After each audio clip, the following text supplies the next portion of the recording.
City Council. I will say at the beginning that items listed on the agenda may be taken out of order. 2 or more agenda items may be combined for consideration, and any item on the agenda may be removed or related discussion may be delayed at any time. Having said that, call the meeting to order. Madam City Clerk, confirmation of roll call and posting. Thank you. The agenda was posted in accordance with Nevada open meeting law, and all members are present in the chamber. Thank you. We will now have the invocation by Pastor Todd Kent of Calvary Chapel, Boulder City. If you can all arise, and then we'll say the Pledge of Allegiance right after. Lord, we recognize that just over 400 years ago, you stirred men and women's hearts that they would leave everything that they've known, that they would face, Lord, imminent danger, that they would come to this country to seek religious freedom. And God, you've told us that we should pray for those in authority, that we might live peaceably, and that, Lord, we would be able to seek you in freedom.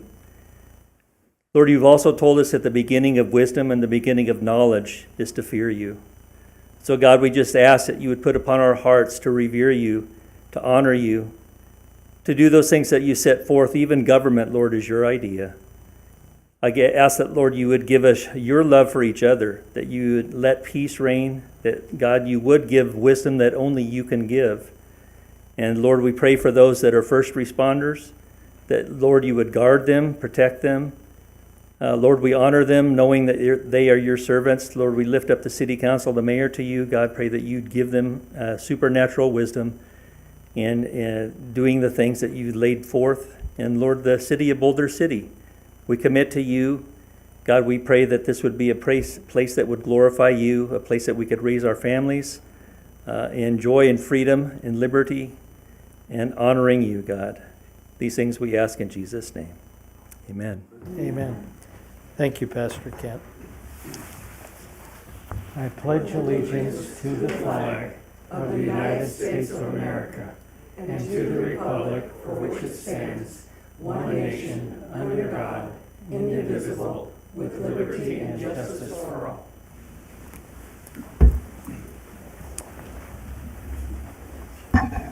Are there any public announcements, Madam City Clerk? We will now open public comment, and this period of the agenda must be limited to the matters that are on the agenda for action, and each person has up to 3 minutes. Don't feel compelled to take the whole time to speak on, thank you, speak on a specific agenda item. And we can also have that take place on the phone. Is there anyone on the phone, Madam City Clerk? If they want to be 581-9629. Anybody wants to do public comment at this time, please come forward. Good evening, everyone. Thank you for your service, and thank residents of Boulder City to be here. My name is Mark St. Arnaud, and I've lived in Boulder City since 1998. I've had pet dogs ever since I moved here, and I became aware of the leash deal. That was, I guess, that came up in November. So I was wondering if anybody did any research, and are there any real experts of what goes on at least the Veterans Park? So I take my dogs to the park every day, at least 6 days a week, whether it be first thing in the morning, whether it's in the daytime, whether it's in the evening. I always take them since I've moved here. So I figured 6 days a week. Since I moved here, that's 8,138 trips to the Veterans Park. Okay.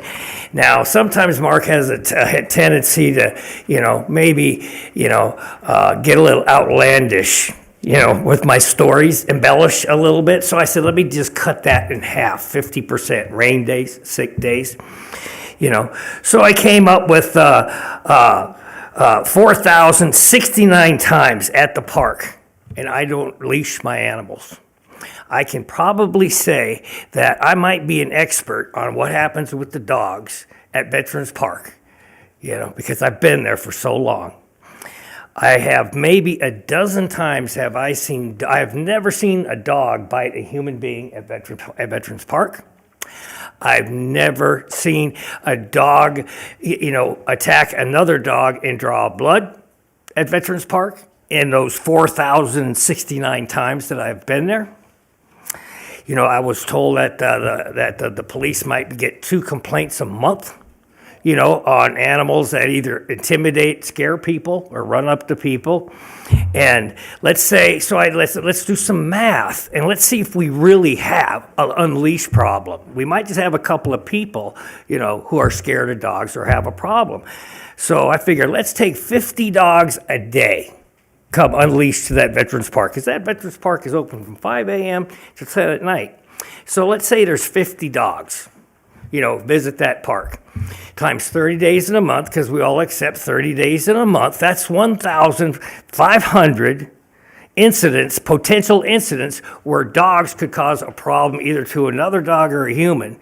And out of 1,500 visits, 2 complaints. That's not a problem. I don't even think we should be wasting our time on such a minuscule percentage. You know, in the complaints, let's take a look at the complaints and see if it's from the same people. You know, so I understand that. My take on it is, what I'm trying to say is, at the parks, I think it'd be very far-fetched to say, hey, my son can't take his dog to the park and play fetch. Heck, the Romans did it. You know, I mean, it'd be sad that animals can't go to the park. I don't think there's a problem. Now, as far as leash laws in other areas, like going to the grocery store and some other areas, yeah, perhaps that needs to be addressed. Perhaps the wording on needs to be addressed, you know, on the current statute. But as far as dogs, you know, and I'll sum it up, because we have 3 minutes. Okay, then I'm done. Thank you very much for your time. Thank you.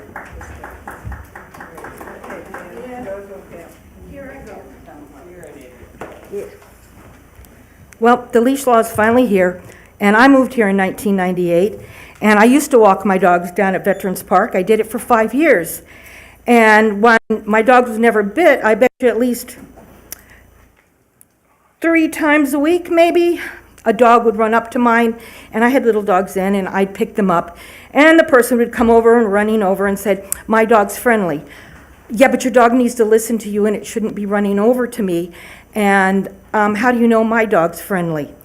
There is a dog park, 3 of them over there, to play fetch. So that's all I want to say about that one. But I'd like to respond to the gentleman who spoke at the last meeting. He proudly waved his shock collar control in the air that he uses to control his dog when he walks him off leash. Well, I did my homework on shock collars. They're actually banned in some countries and can make dogs fearful and aggressive, and most veterinarians are against them. I can understand using one if you run them in the desert, because it can be dangerous between coyotes and snakes. That's a different thing, and you can use it responsible. But if you have to use a shock collar to walk your dog in the neighborhood, that's abuse, and you really need to spend the time to train your dog. We have 3 dog parks for people to let their dogs off leash, and there are residents in town who a dog will jump on them. Little kids can learn to be scared of a dog because one has jumped on them. And as to the statistics the gentleman quoted on dog bites, the number of people that have told me, because they know I'm ranting about the leash law, that they've been bit, but they never reported it. There's a lot of them in this town. Okay, let's see. So please, even if you personally have a dog that you walk without a leash, it's not about you. It's about the people you represent that can't use our fantastic parks in this town because just of a few inconsiderate people and their dogs. Just last week, I was walking my dog in my neighborhood, and a bicycle rider came by with his unleashed dog following behind, saw my dog and made a beeline for him. My dog didn't growl, but he made some unusual sounds that I knew he wasn't happy, so the dog initially stopped about 3 feet from my dog. And the man jumped off the bike and went and grabbed his dog, and he apologized. Just don't work. It just should have been on a leash. So please vote for the leash law. We all have a right to feel safe in our city.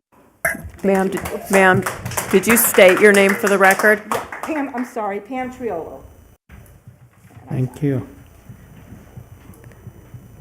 And if someone wants to call in, 702-589-9629. And there's someone on the line. Go ahead on the line, please. Come forward in the meantime. Yes, good evening. For the record, Fred Volz. In the Utility Hi, my Director's name's John report, Koch. item 10, the city's total water consumption increased by 11.2% from 2023 to 2024. With city and other governmental entities representing the single largest user of water, we still see no comprehensive water conservation efforts undertaken by city officials to permanently reduce consumption. This material omission, especially given the excess water consumption being permitted at the municipal golf course, in violation of both SNWA standards and city ordinance, infers a failed emphasis on saving water amidst the unfolding dry winter weather conditions. Removal of more non-functional ornamental turf in city parks and golf courses is an obvious solution and consistently ignored. Rape, murder, abandonment, abuse are all serious offenses, typically felonies with jail times and substantial fines when committed against children, the elderly, the disabled, and people generally. Agenda item 14's proposal to significantly reduce the severity of these same crimes when committed against animals demonstrates a lack of respect for life and encourages those inclined to commit these heinous acts to do more of the same. For example, why would the fine for leaving an unattended animal locked in a car on an excessively cold or hot day warrant a 50% reduction? If it was an infant, there would be a hue and cry to incarcerate the negligent perpetrator without delay.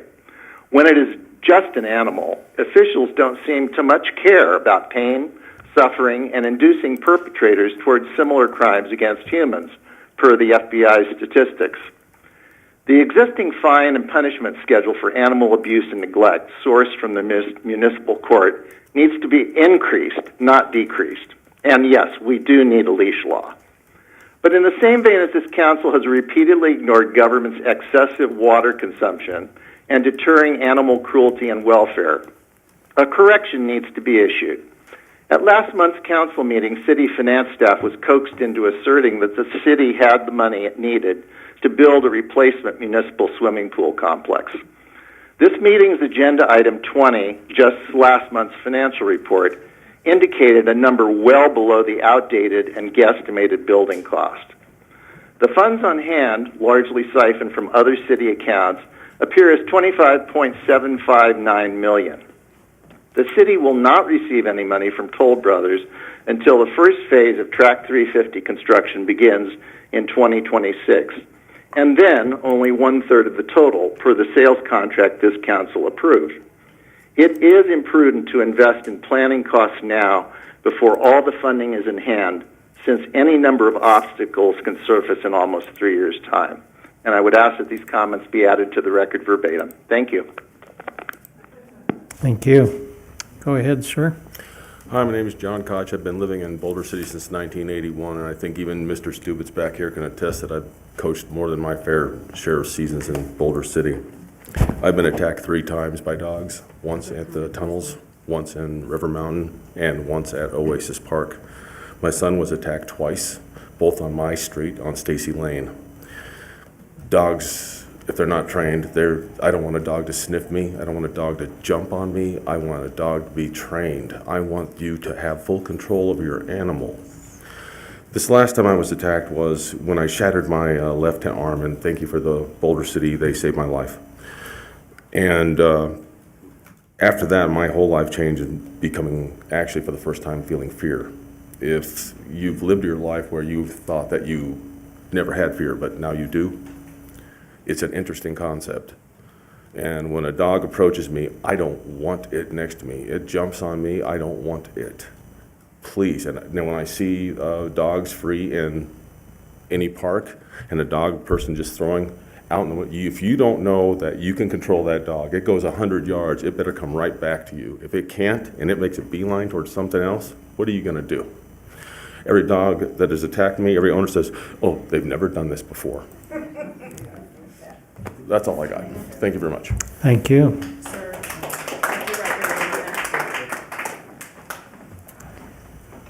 And someone on the line? We'll take the line, go ahead and sign in while we're waiting for the one on the line. My name is Ainsworth Hunt. I live in Boulder City, and I'm calling about agenda item number 13. I'm in favor of 13A, which would require microchipping of animals found at large and impounded. I am in favor of 13B, consideration of decriminalizing minor animal control violations and making them civil penalties instead. Item C, I don't fully understand from the way it's written, but I do believe that we need to have an effective leash law in Boulder City. The idea that animals running at large is an acceptable practice doesn't meet with reality. There is no such thing as verbal control over an animal. If the animal wants to disobey, it can. And every dog should be on a leash. This is for the safety of not only the public at large, but it's also for the safety of the animals themselves. If they run into traffic and they get hit, or if they're approaching in an aggressive manner somebody who's carrying a concealed carry weapon and gets shot, that would be a horrible outcome. So my perspective about things is we've got to have a leash law in Boulder City. Thank you for the time you've granted me. I appreciate it. Thank you. Okay, go ahead. Hi. Yes, my name is Robert Walters. I live here in Boulder City, and I'm very much in favor of the leash law. I have to say, they're saying it's unreported. Well, I guess I'm part of contributing to that.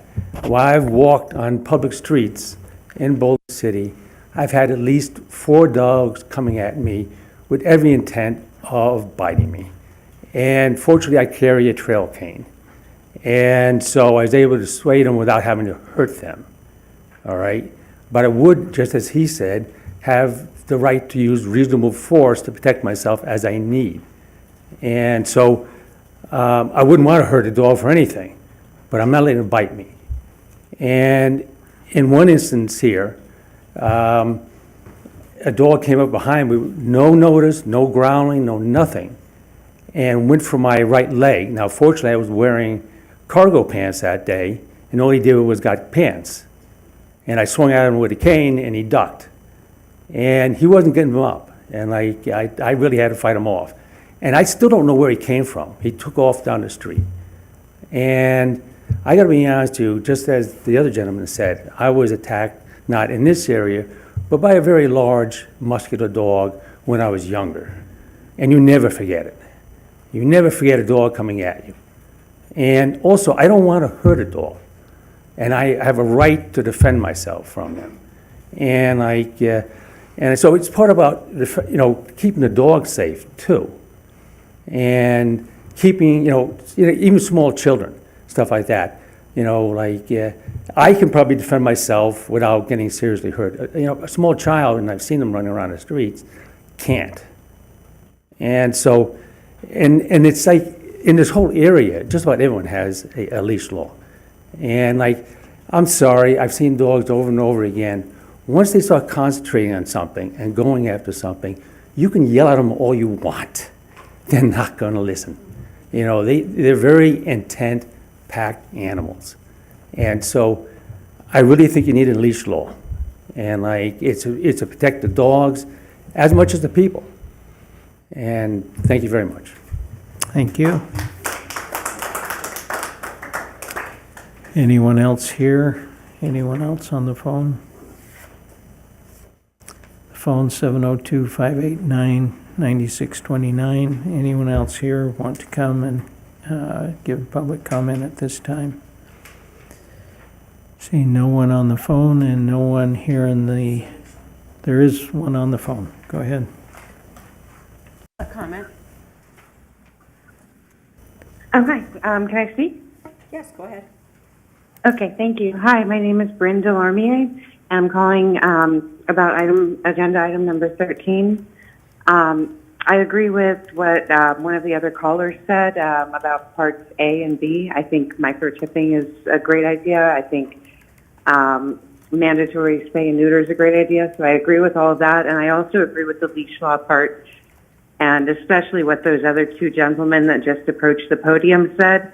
I've had the same thing happen to me. It was just over 2 years ago during the holidays of 2022. I was bitten by an off-leash dog in Broadbent Park.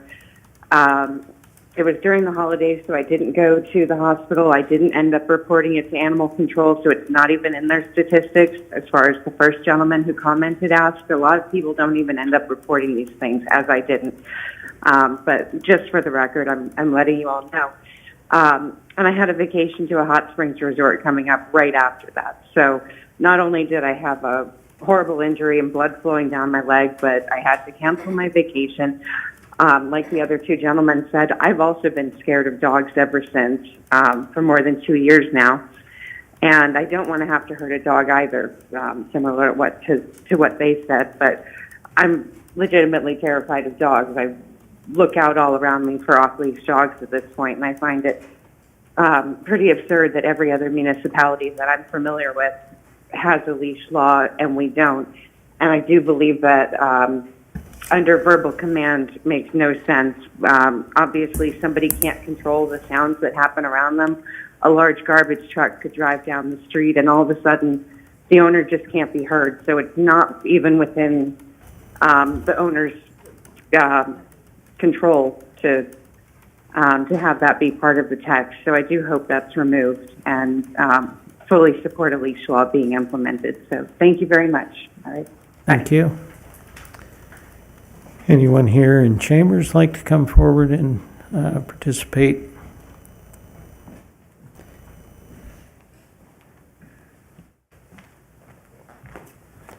Hi, my name's Fred Demano.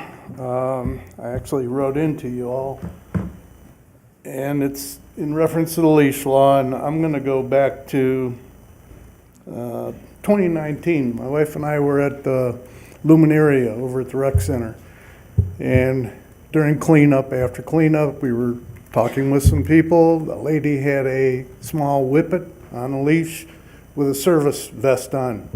Now, I know you don't approach a dog, a service dog especially, unless you talk to the owners. So I did. She said yes. When I extended my hand to pet that dog, it jumped up and grabbed my upper lip. I bled for 10 minutes. By the time I got out of the bathroom, she was gone. But that was a dog, supposedly a service dog, and on a leash. Now, leashes don't protect people. People keep their animals under control in their yard, keep them from walking and running down the street. I have frequented the parks here since 2009 when I got my last dog and I spend 2 to 5 hours a day at Wilbur Park, depending on the weather. And I've never seen anybody bit. I've heard of incidents. I've seen people talk about it. Somebody gets bit 30 years ago. Well, I got bit 5 years ago. That doesn't have anything to do with a leash law. A leash law is not going to prevent that from happening when the dog's already on a leash. It's a people thing. And it's the people that need to control the dogs. And if we're going to make it so I can't take my dog to the park and throw a frisbee or a ball, then, what do we got, an Anytown going?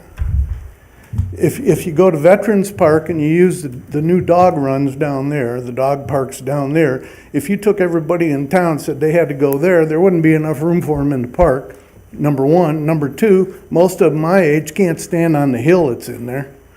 There's no shade in the afternoon. There's no light in the evening. So, they did a beautiful job making the dog park, but it's really not very beneficial for anyone. And if we go out in the desert and go on a hike and take our dogs with us, now we're subject to fines because somebody can call in and say, hey, there's a guy out here not on a leash. That's not right. So the leash law as it stands, where if you have your dog under control, it works. It's the people that you have the problem with, not the dog so much. And if it's a vicious dog or a dog that's prone to biting, then they shouldn't have them off a leash. Thank you. Thank you.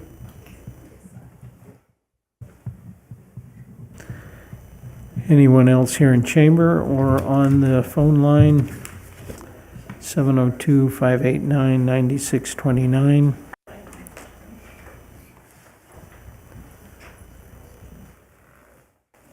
No one waiting on the phone line. No one else here in chamber. We will close public comment. And this is the first period of public comment, and then we will go to approval of the regular agenda. Move to approve. Mr. Mayor, I have a change Okay. to consider, Madam please. City Clerk? Yes. At the request of the applicant, they are requesting that item number 15 be removed from the agenda and not considered. Okay. Any other proposed changes from council? Yes, I'd like to move number 17 and 14 before number 13, in that order, 17, 13, 14.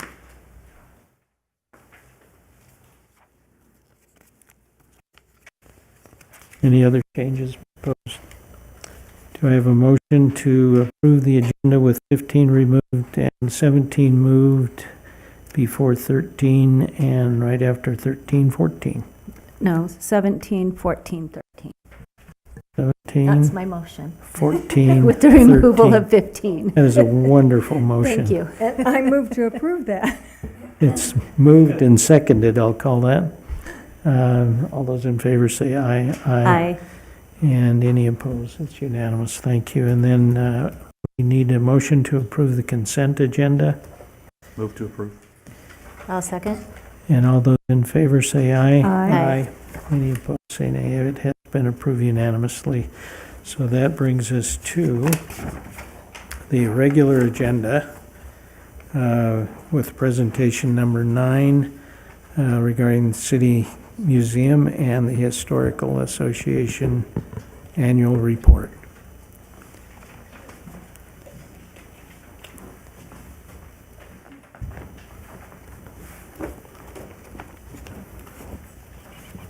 Do I need to sign in? Good evening, Mayor and Council. My name is John Calvert. I'm here to present the Boulder City Hoover Dam, we are here to present the Boulder City Hoover Dam Museum Program Summary for fiscal year ending June 30th, 2024 for the Boulder City Museum and Historical Association. And I want to say it is an honor to stand up here to present to you all. I just realized today that Mayor Hardy is the 4th mayor that I've presented this to, and this is either the 4th or 5th council that I've been had the pleasure to stand in front of to present. So we have our board of directors, Director Leslie Woodbury, Cheryl Waits, Peggy Levitt, Sherry Jorgensen, who is also our city council appointee, Paxton Fleming, Autumn Dempsey, Cynthia Anderson, and we have Lori Mooney, who is our treasurer, Tammy McKay is our secretary, Grant Runyon, our vice chair, and I am John Calvert, the chair. We've submitted our required materials to the city for our 23-24 fiscal year. We have our annual report to the membership, financial statements, our IRS 990 filing, the list of grants applied for and received, our proposed budget for 25-26 fiscal year, and our strategic plan. Now, when you use the word "we," do you have a lovely assistant that you'd like to introduce to us? Eventually, yes. I don't go off script. I have slides. They're later. What a year 23 was. We unveiled 2 redesigns in our permanent exhibit. We added several new exhibits to our 31ers educational outreach room for schools and youth groups. We hosted and celebrated the Boulder Dam Hotel's 90th birthday, and as everybody knows, the Boulder Dam Hotel is our largest artifact. So our largest artifact is 90 years old. We restored 4 of the windows in our 6 Companies house on Avenue C with a grant from the Nevada State Historic Preservation Office and administered by the City of Boulder City. And last but not least, we welcomed new tenants to our restaurant space, Restaurant 1933. Here are 2 of the 2 exhibit updates that we did. We have, the first one is the poor, and the second one is contributions by state. And I'm not going to take a half hour and read all the contributions by state, but I would recommend you stop by and take a look. See if you're not from Boulder City, what your state contributed. window restoration at 640 Avenue C back in May of '24 with the cities of Las Vegas and Boulder City through a grant from the Nevada State Historic Preservation Office. We hosted a workshop on the cost-effective restoration and weatherization of historic double-hung wood windows. The workshop restored 4 of the original wood windows at the museum's property at 640 Avenue C, and we expect to complete the window restoration this year. And now we have Brianna Carpenter, our development administrator, here to give the rest. Hi there. So I'm here just to share some of the numbers from our last fiscal year. We had more than 33,000 people visit the museum from all over the world. We work really closely with about 9 different tour companies. We had more than 14,000 people stay at the hotel, which is amazing. Through our Google Ads grant, we had 7,500 people research historic Boulder City, and so we got quite a bit of traction and really benefited everybody promotionally through that Google Ads grant. 4,130 people conducted the Walk BC self-guided historic tour, so that's amazing as well. We had almost 300 students visit us from Clark County schools, and we're hoping to really increase that number this year.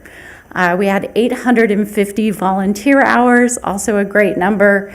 Nearly 900 items added to our archives from a number of different donors, and we did 4 historic plaques on homes, which is just great. So really terrific numbers for last fiscal year. We don't have a slide for it, but this fiscal year is shaping up to be even better. In terms of numbers, we also have a revamp underway for our archives, which is really exciting. We have some new events and exhibits coming up, so we're hoping we can come back and visit you again just to give you an update on current events and what we're working on.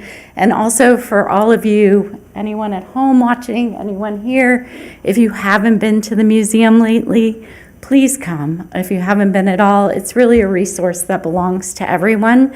It's an amazing part of Boulder City history, and so we encourage all of you to come out and check it out. And now, if you have any questions, please let us know. Any questions? Go ahead. Just a comment to go along with that. I feel pretty lucky to have been appointed to be able to be on the board and to be able to really see the work that you guys have been doing. But we had friends who came in town from Wisconsin, and I said, let's take them to the museum. They loved it, absolutely loved it. And I looked at it through different eyes. I was a second grade teacher by profession, a mom. And I looked at it through kids' eyes, and I started thinking, what could we do in our community, like you just said, get more of our kids to come so that they understand our history, because someday we'll be gone, and they'll be the ones who tell this story. And how important it is that we have this story at that level that we can tell so that we don't lose it. And I just wanted to say how thankful I am for what's being done there, and for the desire to keep what makes Boulder City one of the things that makes it so special. So thank you. Thank you. How could the community help you? What would you like to see the community do to help? Do you want me to? Go ahead. Can we start an Excel spreadsheet and get back to you? Really, I think it's through participation. Not a lot of people know that our archives are now open Monday through Friday from 9 to 3.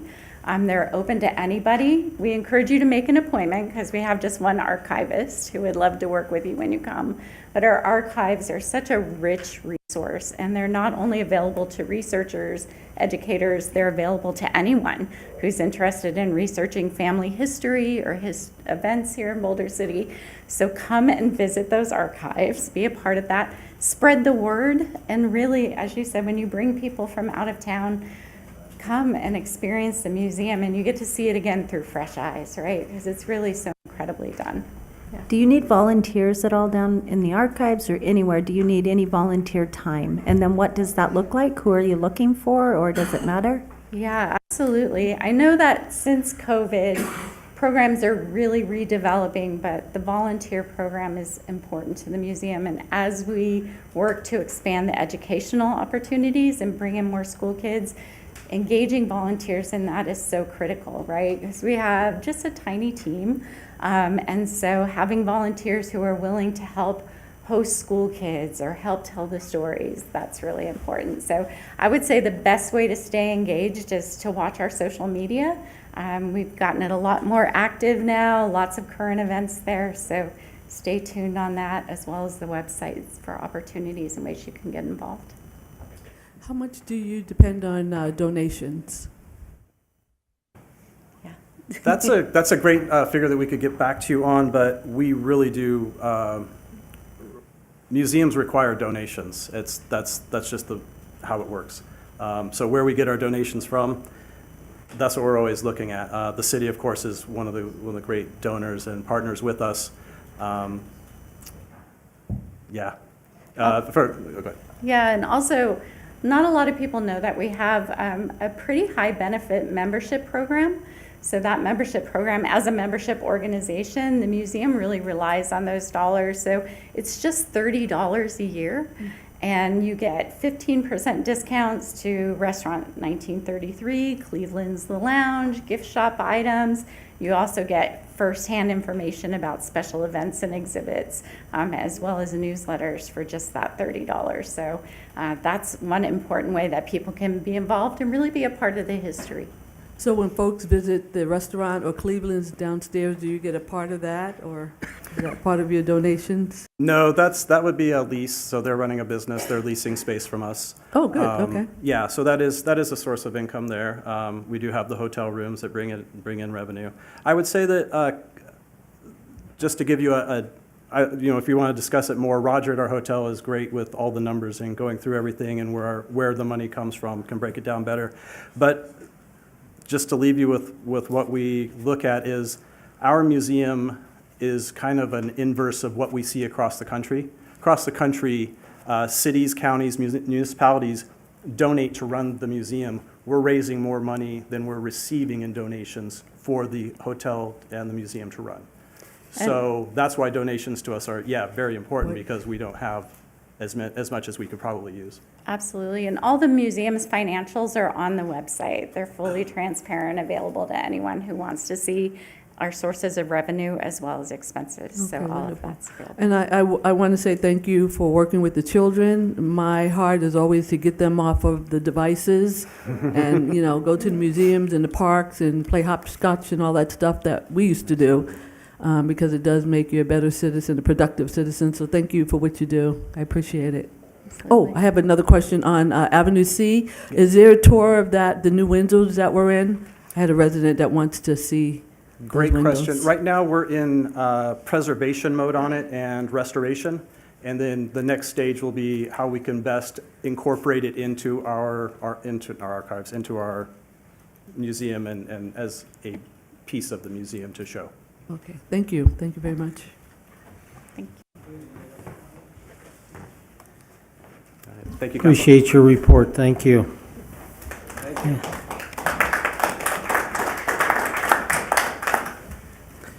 And we have thus received that report, and then we will move to presentation on the utilities. Director Stubitz, please.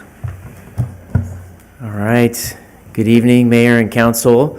Happy to present the Utilities Annual Report.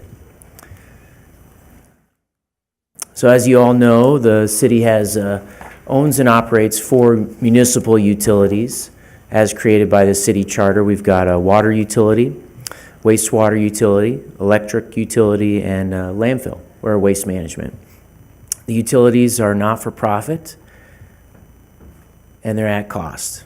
The Utilities Department works closely with the rest of the departments and appreciates the collaborative environment here in the city. So first we'll talk about the Utility Admin Division, some highlights. We implemented a fee structure for the EV charging stations across the street. We partnered with the Martha P. King School for the 2nd annual Celebrate Public Power Week, and we successfully implemented the city's first outage management system. So an outage management system is something that you could go to online, where you could see if there's any electrical outages in your area, and you can report those outages online or via your smart device. Next, we'll talk about the Water and Wastewater Division. So the Water and Wastewater Division received a new Vactor truck. That's a truck that's used to do potholes or other kind of vacuuming of material to expose utilities. There was a lift station 1A. We installed an odor control. That's the Peacemaker, and we'll talk about that in a little bit more detail. We replaced and upgraded 300 water meters. The water department repaired 3 water line breaks. 2 affected residents and businesses. There were no national pollution discharge elimination system permit violations and no Safe Drinking Water Act violations. There was almost 1,300 acre-feet of wastewater treated, and the NEPA process was completed for the manhole rehabilitation grant. This slide's a little busy, but I'll just kind of highlight the EPA's lead and copper rule. The purpose of this is to confirm safe drinking water nationwide. And you may be familiar with incidents like in Flint, Michigan, where there was lead in the municipal water. That's what caused this rule. So there was a requirement by October of last year to send notification to all the residents. We have about just over 6,120 service accounts for potable water, and over almost 1,600 are confirmed no lead. We have no reason to believe that any lead existed in the Boulder City drinking water system during the construction of the city or any known galvanized material. So the other remaining service accounts, just over 4,500, are not yet confirmed. They were required to be notified. We also notified the folks that we confirm, hey, no lead. We've got 10 years to complete the survey, and we're going through that process and notifying residents as we find the material of their service line. Now we'll go into a couple projects. Like I mentioned, the odor control at Lift Station 1A. There previously was an odor control system that required heavy maintenance water that had been mostly abandoned. We had been using a chemical treatment with mixed results, not getting quite the outcome that we desired. The new system was installed in April of 24, and it's maintenance free, and there's no water or chemical use. So a media is used in a tank of filter media, and that lasts, depending on how much chemicals need to be neutralized. We estimate that the material will last between 5 and 10 years, and it's easy to recharge. So you just, you dispose of the material, you get new material in, put it in, and then your system's back up and running. For the future, we've got plans to, and have installed a new system near the outfall, which is the transition from the force main to the gravity main near the Albertsons. And a smaller scrubber has been installed. It's being tested now, and we have future plans to install some scrubbers down that gravity main down Buchanan, where we have some problem areas. Here's a couple pictures of what the construction looked like down at the Lift Station 1A. And then the picture on the left, that's still Lift Station 1A, and then the picture on the right is near the smaller unit near the Albertsons. So one of our goals on the water system is to have a reliable water system, with no main pipeline breaks. We also want to minimize customer impacts for any water system work. Some accomplishments from the year: we notified customers ahead of time for all planned work. There were a number of breaks. The outages lasted, up to 6 hours. So the 2 line breaks affecting businesses in July 11th of 24 at Red Mountain Plaza, that was a 6-hour outage. And then just after the Christmas party, I think after at Keys Drive, that was 5 hours. And then we had a line break in the El Dorado Valley, didn't affect any residential or businesses, and that took about 6 hours. For the future, we're planning an updated record-keeping system, similar to how we report outages for the electric system. Here's a couple of pictures of the work for those breaks and returns to service. The one on the left is in the Red Mountain parking lot, and the one on the right is in the El Dorado Valley. This slide right here shows a graph of the water consumption cumulative in Boulder City from 2023 to 2024. We did see an increase in just over 11% in total consumption from 6,681 acre feet in 23 to 8,546 acre feet in 2024. This increase in consumption matched the single-family resident increase in consumption. So we did break down the change in water consumption per customer class and provided that as a handout, and can go into further detail if there's any questions. This slide shows the wholesale water cost per acre feet from the Southern Nevada Water Authority. This is capped at 4% and is based on CPI. So the change from 25 to 26, from $396 per acre feet, is 2.7%, or an increase of $11. And then this slide shows the raw water cost per acre feet, and it saw the same increase, and it's linked. It's also, pardon me, based on CPI. And the reason why the cost is less than the treated cost is because this is untreated lake water. And we use this for parks, golf courses, and we have customers that also use this, like the Veterans Cemetery. Then we'll get into the electric division highlights.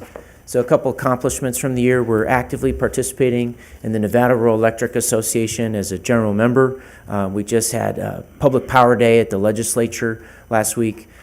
We've got a new executive director of that group coming, and it's been really great to partner with our other sister utilities throughout Nevada, all not-for-profit. We upgraded all the electric system components, the transformers, from distribution transformers from 4 kV to 12 kV, and we completed the police department EV charging station installation. That was a combination of utility and electric work that was needed there. As far as the dark sky street lighting project goes, we received a grant with the Economic Development Administration. We've got about 60% of the street lights converted in that project to the dark skies. So the ones that we won't be doing as the grant and the project are the historic looking fixtures with that kind of forest green. They're outside City Hall and in Veterans Parks. Those are not covered as part of this grant. We also replaced 300 wood poles. The slide shows a couple of the projects that were completed: 63 extensions, several primary metering upgrades, the electrical work for the scrubbers, Diamond Ridge, primary secondary power completion. That's now the Beezer home development, and then primary cable replacement in the Temple Rock and Villa Grande area. This slide here shows the electric consumption comparison from 2023 to 2024. We did see an increase in total electric consumption of about 4%. So reached out to some previous electrical utility administrators. If you recall Mr. Ned Shamo, I talked with him. I said, what was our electric consumption 20 years ago? And he said it was like about just about 150,000 megawatt hours. So if you could think, years ago, we're still right about at that same level of usage. This slide is interesting. It's a wholesale cost per megawatt hour. This includes all of our resources: federal hydropower, town site solar, market purchases. You could see that big spike in what we pay for electricity from 23 to 24, and then the dip down, and then it coming back up. So this is concerning to us. We're out looking for resources that will supplement the loss capacity at Hoover Dam, and looking to get this wholesale cost back down if possible. This slide right here shows a comparison of electrical outages. In 2022, we were really happy to receive an award from the American Public Power Association for reliability. We've not received that award again, but we're on track, hopefully, to get that in either 24 or the year following. You could see the dark blue graph shows the planned outages. This is work that we're upgrading the infrastructure, we're notifying customers, we're making replacements. The lighter blue bar graph shows the unplanned outages. And these tend to follow temperatures when they're extremely high. We had a number of unplanned outages in 2023, and you could see that number has dipped down in 2024. And we'll just briefly talk about the Boulder City Waste Management Division. That's our landfill. The landfill closure costs were completed. The drop-off area is still holding up from the work we did in 23, and the operational fence is intact to meet the permit. Next steps for the department as a whole is to gather requirements for the next utility rate study. We're committed to safe and reliable delivery of utilities, and we're focused on infrastructure improvements, conservation of water, energy, and of course, removing unpleasant odors. And with that, happy to take any questions. Questions? Comments? Happy to hear that you're committed to odor control. Just want to say that. And just a question about the scrubbers. Currently, how many do we have? Like the Peacemaker type? We have 2 in place. The larger one is at the lift station. The smaller, kind of more mobile unit is at the transition from the force main to gravity main near the Albertsons. And how many more would you foresee that we would need to be able to be odor-free down that line? So we're hoping 1 to 2 down Buchanan would be needed. So there's that's what we're hoping. We'll take care of that issue in that area. Do you have an idea for locations for those? So they don't need a ton of power, and they kind of just need to be near the to connect to the sewer. So the medians that are kind of xeriscape down Buchanan near a streetlight would be a possible location, like either in front of the municipal golf course entrance, maybe across from the DRI, and then have one a little south on Veterans as a possibility. How large would that be? They would be similar to the size of what you see at the Albertsons, outside the Albertsons area. Okay. And then I saw the PVC pipe or the plastic pipes seemed to be the ones that were cracking. And I Right. know that we're replacing with copper. Are those the ones we're replacing with copper, or are they also just still being repaired with plastic? We are replacing the old poly pipe with copper. So the project, the copper service replacement, if you're familiar with that, for the residential service lines, those are being replaced with the material of copper. Okay, great. You guys are doing a great job. There's a lot, you are wearing a lot of hats, is what I would like to say, and we're appreciative of services. These are services, consumable services that we all participate in, and I know, and I know that the council up here knows about your diligence for looking for other power sources and the ways that you've done that to keep our cost from going up. You can see from the graph that it's quite clear that purchasing power on the open market is expensive, and it's really changed over the last 4-5 years, cost-wise.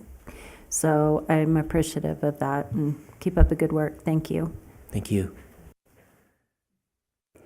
I have one question. Is there any plans to, I'm going to go back to these green electrical boxes. Is there any Yeah. plans to paint those? Or a lot of them have gotten really old and faded, and some have graffiti on them. Is there any plan to paint those or upgrade those? So if we have reports of graffiti, we will take care of those and paint those. As far as like any plans for beautification, I know on the Nevada Way project, we're looking to do a 3M wrap or similar vinyl type material that's decorative in nature that would go over the box and still keep all of the identifiable features like the number and the voltage and things of that nature. So that is something that we're looking at just in the downtown area for that one particular project. What I'm talking is where the paint has got so bad it's oxidized on the box, and it's no longer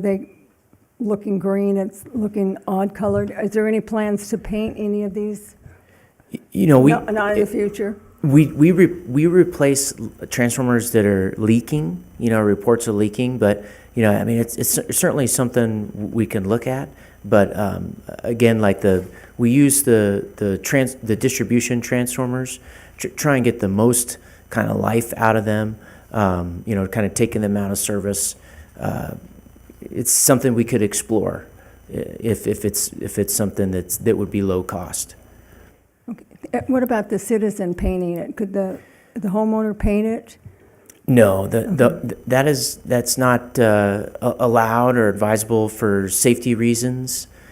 Number one, but they're owned by the city, so it would just be like kind of defacing city property.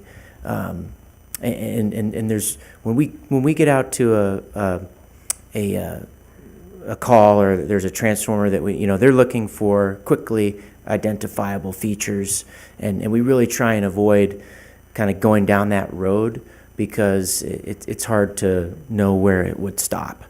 Thank you. Yes. Other questions? I'll defer to our council member at the end there. Thank you. On the, OMS, the online usage? Yeah, the management system, yes. So how does that work? If we have an outage, we could go and find out what's causing the outage. Is that just for public information, or are you looking information from the public to call in to say, hey, I got an outage? Both. Okay. Yeah, so you won't necessarily see like what caused the outage, but it uses a predictive modeling. And so if two customers from the same substation circuit, for example, report an outage, we know that that's upstream of a distribution transformer. It will predict, hey, we've got a problem with this substation circuit. And it will highlight orange, and once it's verified in the field by our field crew, it will turn red. It's verified that it is out. So if we have and then if it's a larger outage, we'll be able to see that. So if it's just one individual customer, it may be an issue on the customer side. So but the whole purpose was to really give customers immediate access, but then also increase the reliability and return to service time. Okay, has that already been launched and I just missed it, or? Yeah, it's on the website. It is on the website? We could do a better job of promoting that and remind folks where it is, but if you go to the utilities webpage, there's a link right there. Okay. Yeah. I look at my utility bills. Usually that type thing comes in there and I'll mess with it. But I would be interested in that, so I'll go online and play with it. Okay. Thank you. Thank you. Councilman? Thank you, Mr. Mayor.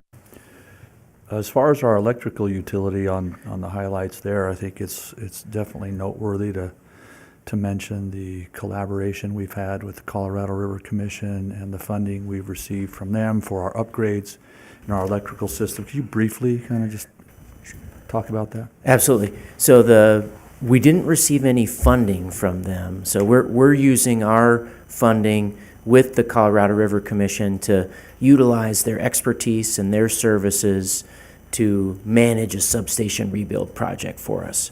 Because they're a state agency compared to like a private entity that would come in, not have that ownership. It's taken us a little bit more time, but we feel like we're getting it right. We're getting that standard that's going to be, 30 to 50 year asset, and it's an interlocal agreement that we've got with them, and so. But it's been a great arrangement. We had a meeting today on Substation 3, so we're at a 30% design there, and we're on schedule, to have the project completed by March of 2028. Right. We do receive a benefit of their expertise and design Yes. input and engineering, right? Yes. Otherwise, we don't have the staff to handle the entirety of all of that. So Correct. there's a a benefit not directly in them writing a check to us, but Right. their expertise in that partnership. Yeah, and Yep. that's a really fruitful partnership. Right? Yep, agree. I think for stable societies, as far as utilities go, we need and depend on, safe drinking water, dependable electricity, properly treated wastewater and managed wastewater, and then our waste management. So all four of those really contribute in immeasurable ways to the stability of our community and I think the quality of life to our citizens. And so thank you for the diligent efforts from our utilities division. You'd mentioned early on that it's a not-for-profit enterprise, right, if you will, all of the utilities. So if procurement costs increase or maintenance costs increase for whatever utility we're referring to, what's the outcome for the end user and the subscriber to the service? I mean, our goal is to, keep rates manageable. That'll come out of a rate study, but with this last increase in cost for the substation, we've deferred scope. So what we're looking at is not something that would shock the end consumer, while also steadily increasing reliability and safety. So that's a primary focus of ours, definitely. That was a kind of a roundabout answer, Mr. Stubitz. Yeah. Can you repeat your question? I'm sorry. When costs increase for procurement or operation or maintenance, yeah, what's the impact on the end users and the subscribers to the service? Yeah, I mean, either we're going to defer scope. What do you mean by scope? We might defer projects that we had initially planned to reduce rate shock, but if we keep the same plan that we have and we follow ahead and procurement costs increase and all costs increase, then the cost would be passed on to the consumer. Okay, thank you. I think it's important for us to all understand that. Yep. We meaning the city and all of the citizens as participants in this city are our own utility service, right? We're not buying NV Energy, right, and we manage our water distribution here, and we have an agreement, an interlocal agreement with the Southern Nevada Water Authority for the purchase and distribution.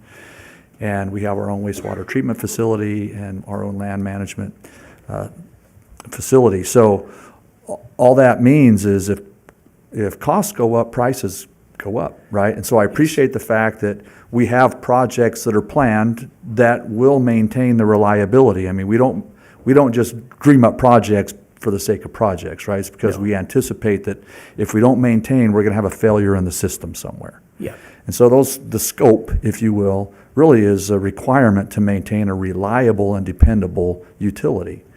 And I think it's important for everybody to understand, and that's why we have the rate studies periodically on that regular interval to review what our costs are, what our scope is, what the maintenance requirements are, and how the impact is going to hit all of us. And there's really no way around that. And so I appreciate that you are the utilities department is doing their best to understand the scope, and maybe we delay something a little bit longer because we can do a little bit of maintenance here, replace some parts and stretch it out so that we don't get that real high spike in costs. Absolutely. Right? And we can kind of spread it out over time. That's important for all of us as participants in that to understand. When we talk about the water, I don't know if was that Excel spreadsheet included back there for people in the packet? Okay, so I'm referring to the Excel spreadsheet then that was provided to us. And if we look at the amount of influent, which is water that makes it to the water treatment facility, right? That's how we define influent? Correct. So that number has gone up, or reduced, by 33%. Is that how I'm reading that? Yes. Okay, so we've reduced the amount of water going to the wastewater treatment facility, which is everything that hits a drain, right, or or manhole entrance, right? Correct. And so that's reduced, yet our water usage increase has gone up. And if I heard you correctly, you said, as we broke it out, the residential use is where we've seen the increase. That the residential use followed the average. So the total increase was 11%, and that was in line with the same increase as single-family residents. Okay, so when I talked to you in the past, we'd talked about what causes that increase, right? So do you want to comment on that a little bit, please? Sure. I mean, based on the numbers that you see, that's indoor water use, so it's outdoor water usage is increasing. Yeah. Yeah. And would we say that the majority of the increase of the outdoor water use has been in residential? Is that what you're saying, that this or this chart is showing us, or is it spread evenly across all of the uses for outdoor use? We did get, we had additional usage at government, which is non-city accounts, so like state, county, federal government. That went up 27%. The municipal golf courses went up 30%. And the city accounts went up 22% on potable usage. Is it safe to make the assumption as the air is drier and hotter, it's going to require more water to maintain the current landscape status that we have? Absolutely. Excuse me. We had over 200, I think almost 216 days no rain last year. So yeah, as temperatures increase and that lack of precipitation, excuse me, to keep the aesthetics and the parks and everything that we have maintained, it does require more water, yes. Yeah. And that's going to be a number that we're going to chase as long as the trend continues with our climate, right? So Right. we've made the changes, we've agreed to the proposed changes to the municipal golf course for some turf reduction. Yeah. And we were, as discussed in the meetings, going to see how that worked out, and then measure the amount of reduction that actually occurred and compare it against the standard of 4 acre-feet per irrigable acre over a year, right? Correct. And so, yeah, 2 years ago, when we talked about this at first and finally recently made the decision, by the time it's done, we may be hotter and drier than we were, and we may still be chasing that number, and who knows when we'll catch up to it, honestly. Is that a fair statement? I mean, it's speculative, yes, Yeah. but it could be. Yeah. Okay. So I think it's important that we all, wherever we are, whether it's our business or our residents, do all that we can to comply with the water reduction and water management.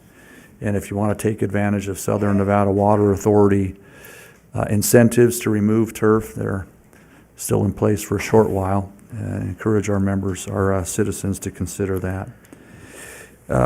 You have a goal of reliability of no water line breaks, but we had 2 that you commented on. How did we have 2? Why did we get those? And what are we going to do to prevent any further breaks down the line? Yeah, I mean, it's hard to say exactly what caused the breaks. We do see during an extreme change of temperature, either in the positive or negative, typically when they occur. So we had 2 breaks in the summertime, and we had 1 break in the winter. So that's typically when we see them. Our goal is to not have any. Obviously, it's hard to predict where exactly they're going to occur, but we're doing service replacements and based on age of equipment, making upgrades to when we find that material has reached the end of its life, but we don't want to kind of do that too soon and get ourselves in a position where we could get some more useful life out of that. The scope. Yeah, the scope, Right. yes. Yeah. How susceptible are residential feeder lines to breaking, as we saw with these other lines? Equally. Equally. Yeah. And you said there's, one of them took 6 hours to get rectified and back in service, one took 5 hours. Right. And so the $64,000 question is, if this happens in the summertime, how close are we going to be to not having potable water after that amount of time? For like a single service? Well, Or for you know, you can the set? give me whatever scenario you want. Give me a few different scenarios. So for, I mean, a single service, I don't believe would take the full 6 hours. Hopefully we'd get that down to about half a day, depending on the length. Certain customers have, you know, shorter services, some are longer. Depends on where the break occurs. If you're kind of speaking about, in general, about our total supply, you know, in the summertime, we've got between 6 and 10 hours based on our reservoir elevations, and that's, you know, from SNWA. And in the wintertime, we're between 17 and 24 hours. So less than a full day if we have a water main break. Correct. If it, yeah, if it would be one of SNWA's feeds to us, yes, Yeah. we would be less than a day. Has there been some consideration in how we might mitigate, you know, running out of potable water were we to have a substantial break coming from our main supply? Sure. I mean, we're working closely with SNWA on a plan to get redundancy. We've got, you know, a single potable feed, and we're working with them on what their plan is to replace their equipment. And if an emergency should occur, what's their plan to, you know, fix that break? We are working with them on that. Great, thank you. Great. Thank you for answering the questions. I appreciate it. Thank you, Mayor, for the time. Thank you. So in that spirit of governmental cooperation, does the Bureau get a portion of our municipal water, or do they get a separate pipe from the lake? No, they are a customer of ours. So in as much as they're a customer of ours, does the, I'll call it the New Hill, save water? Yeah, I mean, we haven't done a deep dive to see what that difference is, but that's certainly something we could do. Is there enough water to take a deep dive? Yes. We can get that information back to you. But that was the goal of that project. That's the goal. We'd Yeah. probably like to have a report if that's the case. Okay. And as far as wastewater is concerned, we have a little chart that so much water goes out in the desert. I think it's, what, half of the water that goes through the treatment plant about goes out to the desert. Do we have some kind of theory about what we can do with that water instead of sending it out to the desert? Yeah, we're open and interested to service any potential customers that need that grade C water. There's still a feasibility study ongoing with the SNWA about a long-term or permanent solution to get that water either back into the system with return flow credits or used for irrigation purposes. All right, appreciate it. Yep. Any other questions, concerns? I appreciate that report. We will have heard the report then and accept it. And that brings us to, thank you very much, Mr. Stubitz. Brings us to number 11 on our agenda.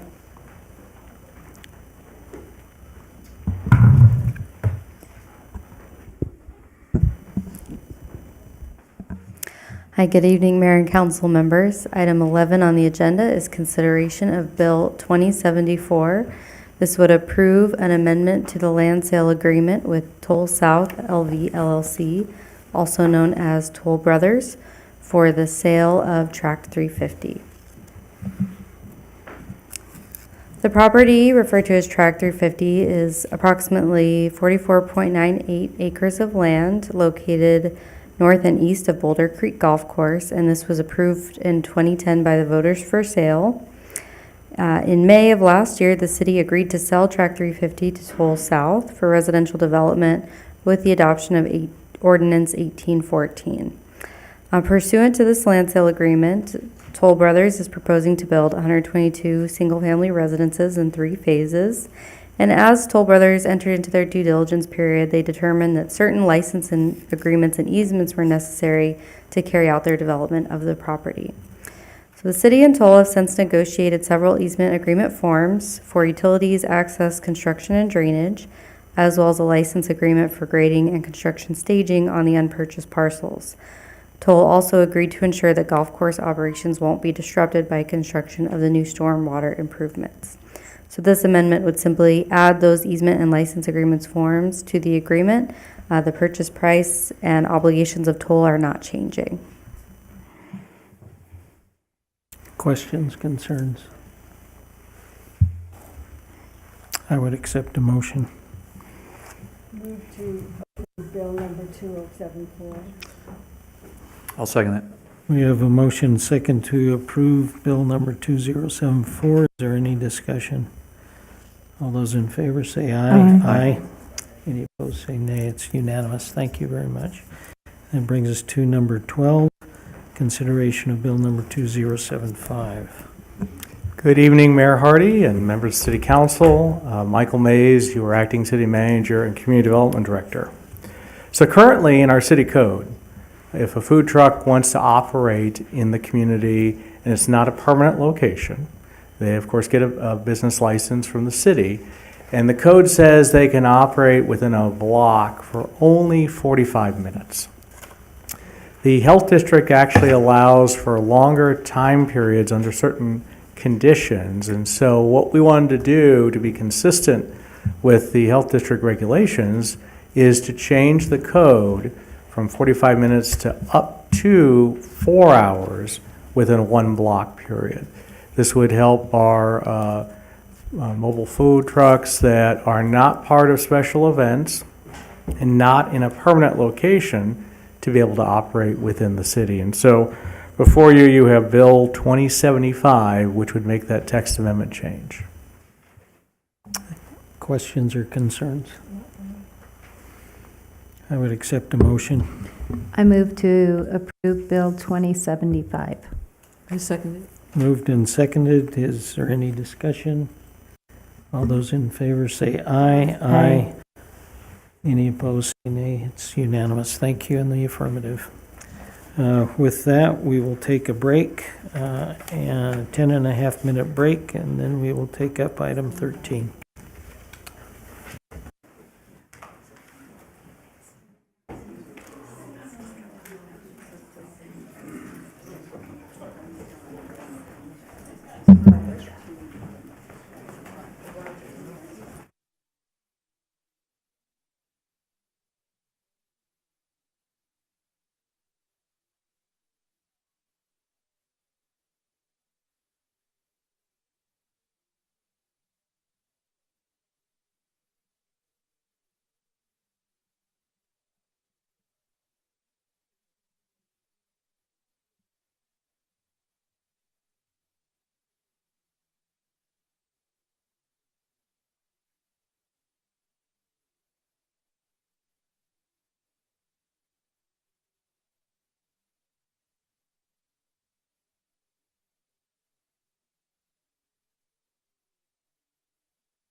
much better on this half of the room than that half. It's hot over there. It is. Did you hear Thor calling us back? Oh, Mark. He's got that look in his eye, too. Oh, I'm gonna call him Thor. That's your new name. Thor. That's a mighty hat.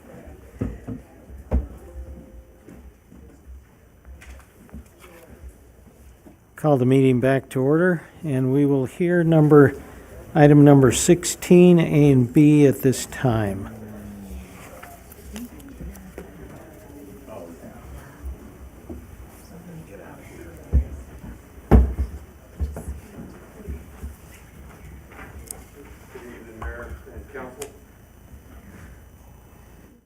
Can you hear me? Okay. Good evening, Mayor and Council. It's Greg Chesser, your acting fire chief.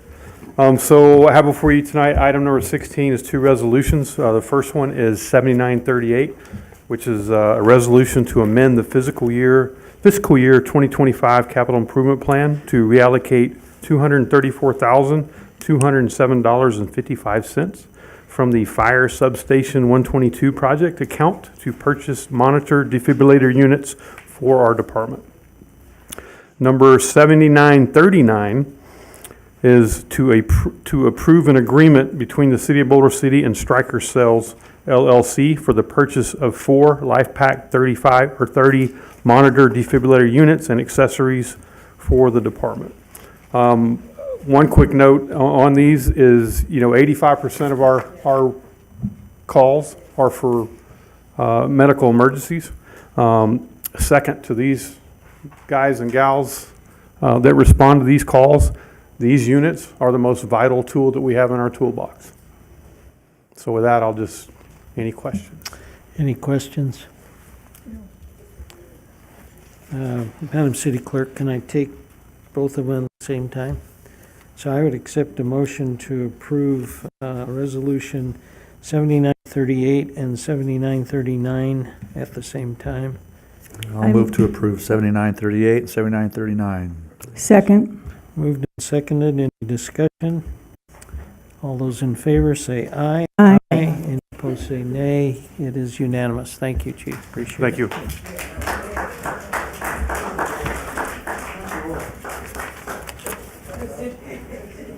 you. We will now go to item 14.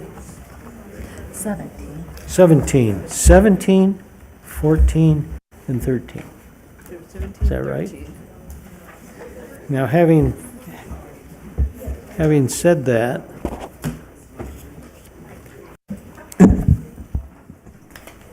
Mayor and Council, item 17 is before you to provide discussion and possible direction regarding space or facilities for pet recreation.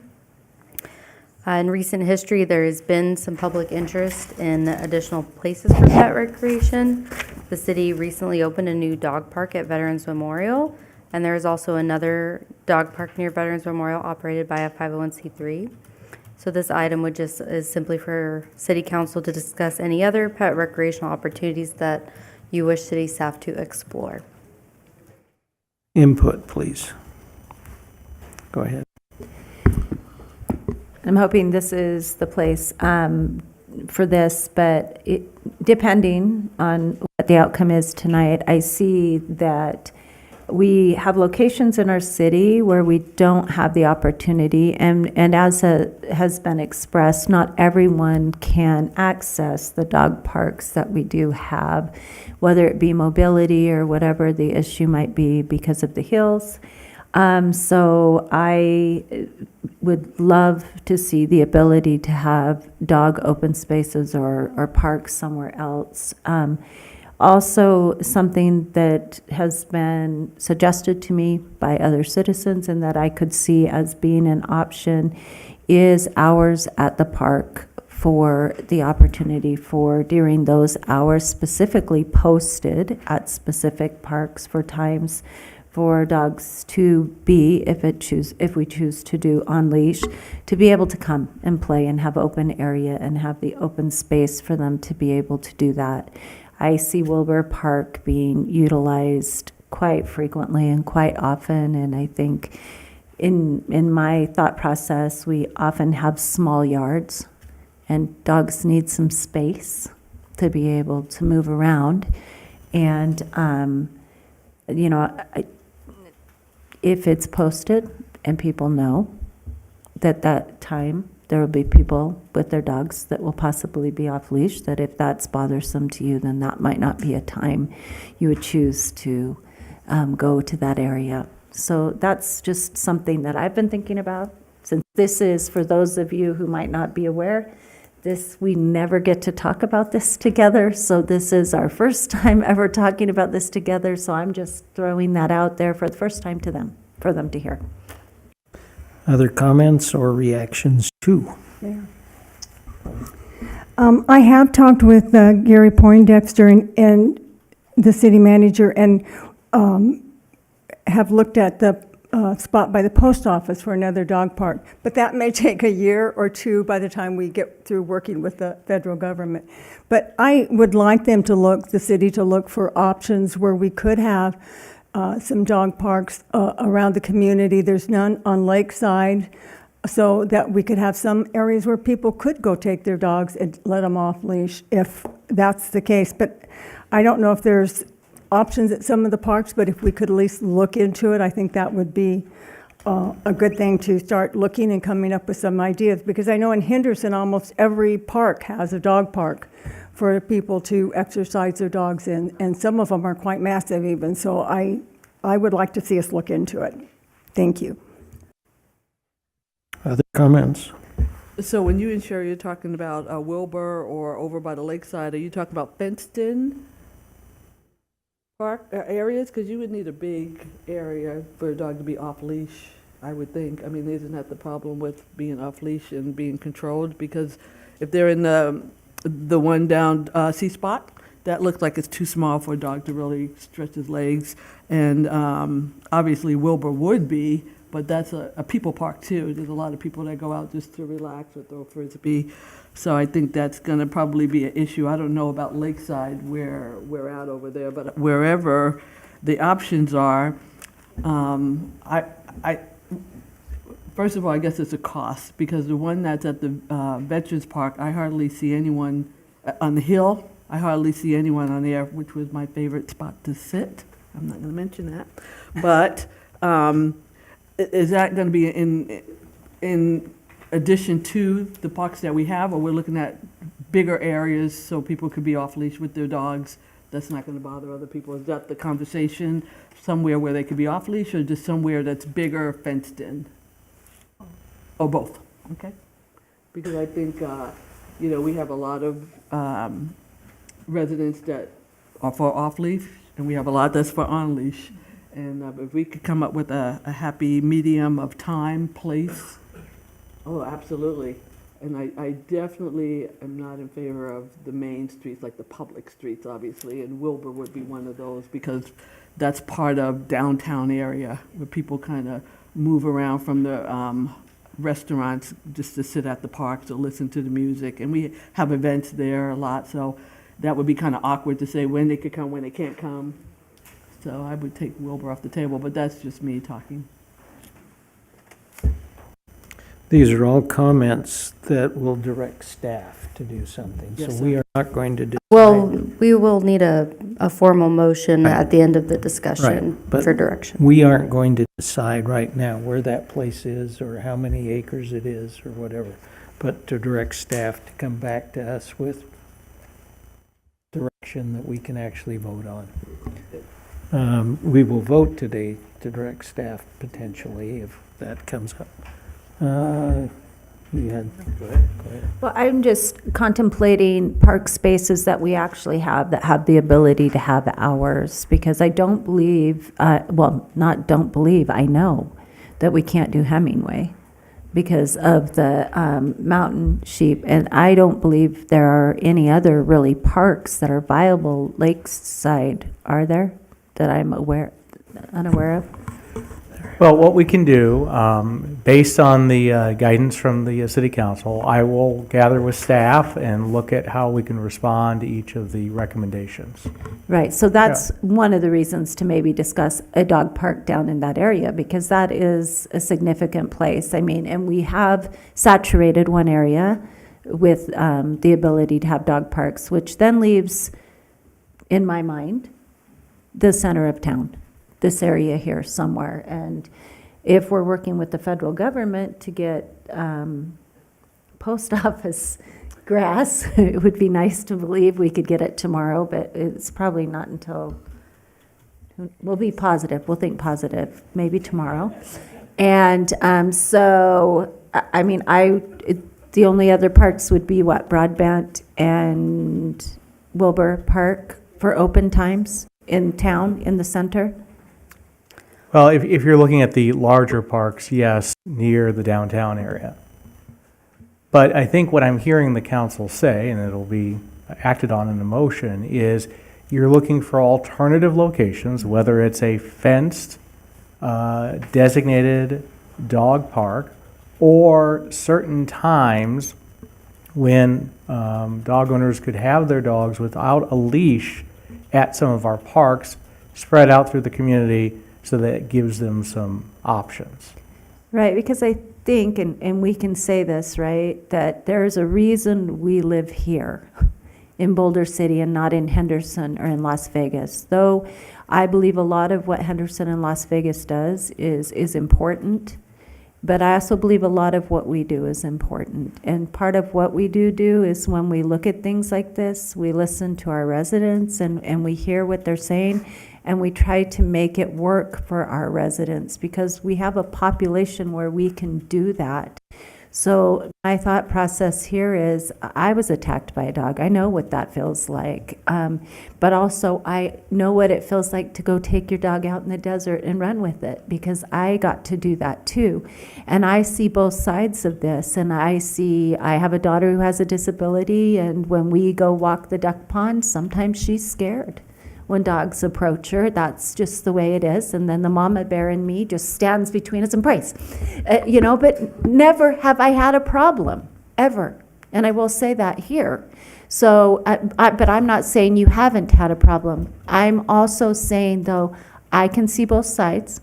I don't feel like we're Henderson or Las Vegas, where we have to just give rules out for the masses. I feel like we could take a look at this and do it the right way. And part of this discussion, me wanting it moved to right now, is so that we can discuss options, right? So that if we tighten it in town or whatever we do we make the desert off limits? Do we make, what are we doing here? And is there not some room for us to take a look at both sides?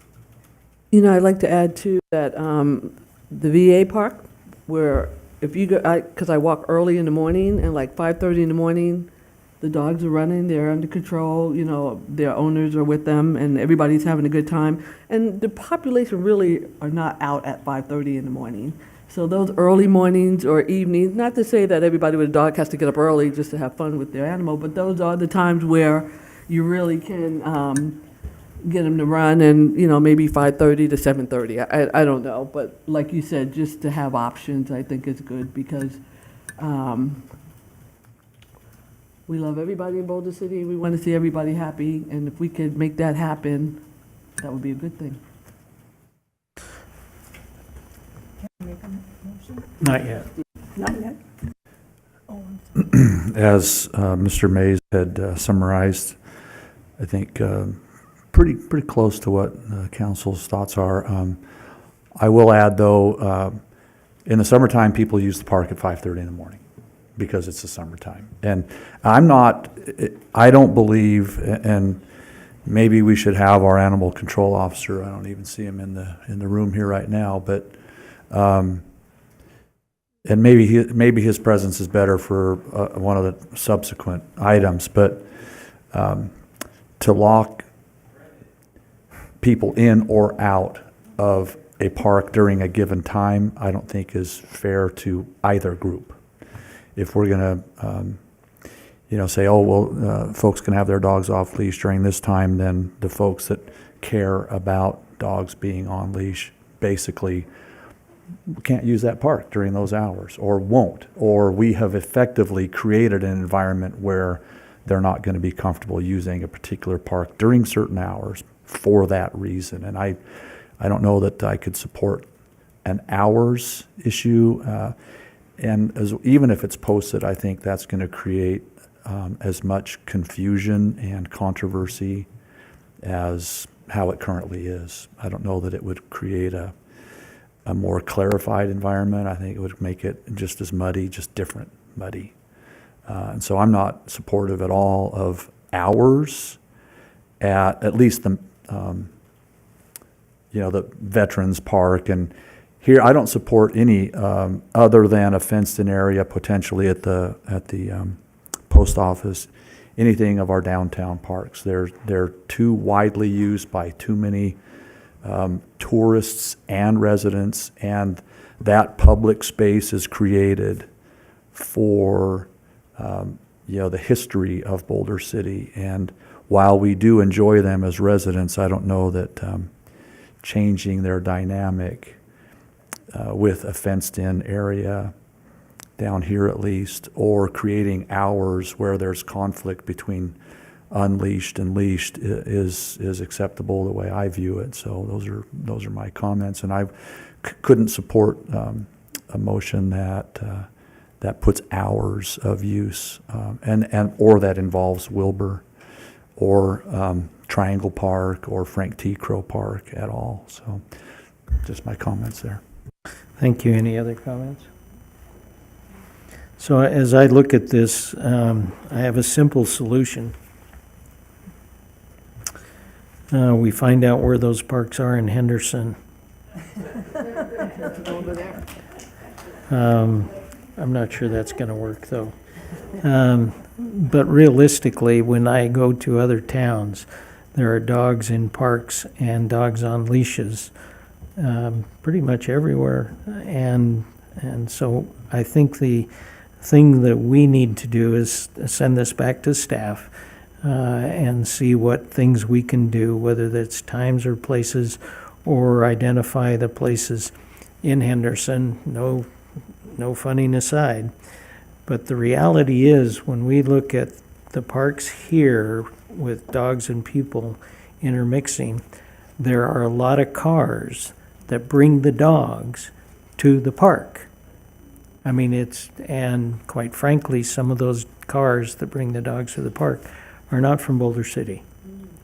And so if they can drive here or we could drive there, I think those are still opportunities that we have to admit happens, that people take their dogs somewhere. And I do have to speak up for Sea Spot Run. In the non-summer months, it is a wide, big place, has water and has shade for people to sit, and it is a fenced-in area, and it doesn't have hills, and dogs can run and fetch and whatever. So I think we may be underutilizing the Sea Spot Run in the non-summer months for what they are. But we have a challenge, and I think we'll have this. I would like to have it go back to the staff and come back with alternatives and opportunities and see what we can do. There is a park in Lakeview Side that I don't go there often, but I've never seen anybody using it. That is a park, and you'll have to go over and drive around and find it. But it is a park, and it's fenced.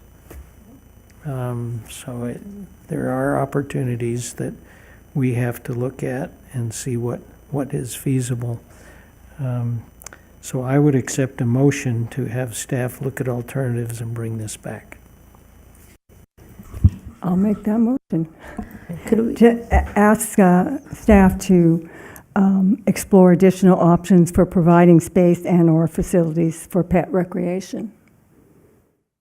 No, second it. Moved and seconded. Discussion. Seeing none, all those in favor say aye. Aye. Any opposed say nay. Thank you. So do you have enough to go on?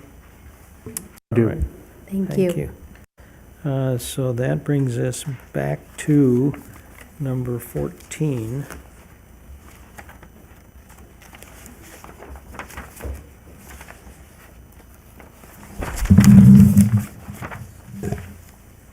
Good evening again, Mayor and Council members.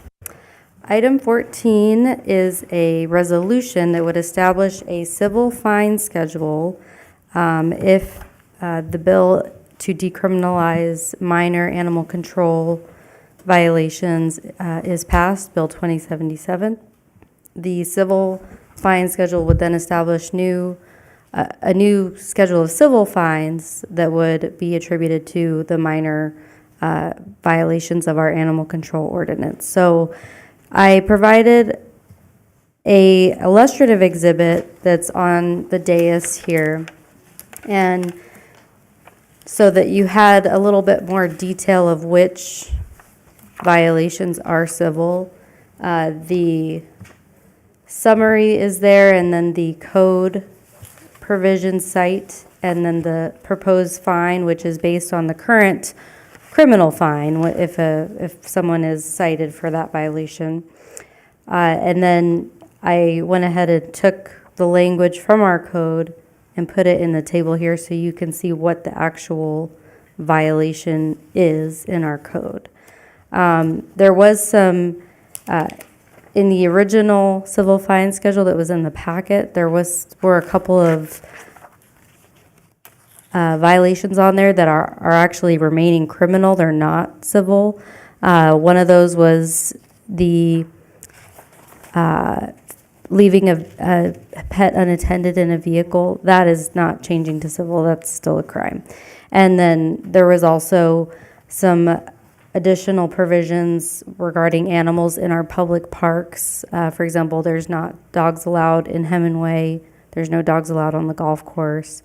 But those are not in our animal control ordinance. Those are in our prohibited conduct in public parks ordinance. And so since City's Council direction was focused on the animal control ordinance, those have not been changed. So the civil fine schedule is here. Things like failure to spay and neuter, no rabies vaccination tag, animal noise, failure to pick up after your animal, animal at large, all those types of more minor violations would be civil. And so I'm available for any questions. I would not recommend acting on this until you discuss Bill 2077, though. Okay. So it is a criminal offense still to take a dog to Hemingway Park? Correct. Is it posted thus? It's posted, yes. Of course, there's exceptions for service animals. So if a person has a disability, there's an exception. So what I see is we see somebody from out of town come to Hemingway Park and they bring their dog. They don't know that this is a criminal statute. Do our people know that it's a criminal statute? Yes. And other comments or questions or observations? Go ahead. I didn't quite understand you when you talked about a pet in extreme heat or cold. Is that a felony or is that? It's a misdemeanor. It's a what? A misdemeanor. So if you leave a dog in a locked hot car, it's only going to be $250? No. That's still a criminal fine. I believe the ticket is $250 because that was if you look at the original bail schedule. But it would be a crime. You could be arrested for it. I mean, it's something, then that's not changing. Okay. And same with an animal and I think somebody spoke to that on the phone about an animal being mistreated. Correct. Those are crimes still. That's not changing. Those are still crimes that you can go to jail for. Absolutely, yep. I just wanted to stress that. Thank you. Yeah. Other comments? I guess I need a clarification. Did I hear you right? You believe we should address item or the other bills on item 13 before we address this one? Is that what you said? Before a motion is made on this resolution, yes, Bill 2077 would need to pass because that is the bill to decriminalize the, And that's item B of or issue B of item 13. Correct. Okay, so I just wanted to clarify because that may guide how our discussion goes here on this particular agenda item. So we are proposing decriminalization of everything except those criminal offenses, still misdemeanors of maltreatment for the dog or the cat or whatever it is, and any other criminal thing other than Hemingway Park? So all the prohibited conduct in a public park, those would still be criminal because again, those are in a different chapter. It's just dogs on a golf course, dogs in Hemingway Park, or allowing like cattle to frequent a park in a large group. That's not allowed. So those would remain crimes. But the minor animal control violations, failure to spay, neuter, failure to license your animal, those would be civil and no longer crimes under the bill. Animal cruelty, animal torture, leaving your dog in a car when it's hot out, assault of an animal control officer, all of those things would still be crimes. Is it still a crime to let your dog bite somebody? Well, that is a civil issue. Animal at large is a crime, and then if you have possession of a dangerous animal, that's also, I believe that's still a crime. Yes. Say that again, please. Possession of a dangerous or vicious animal. Yes, that's still a crime. But the dog bite is dog biting someone itself, in and of itself is not necessarily a crime. So if we have a dog who's bit one person, that by definition is not a dangerous animal until... I believe I have to go to I'll go to our definition of vicious animal.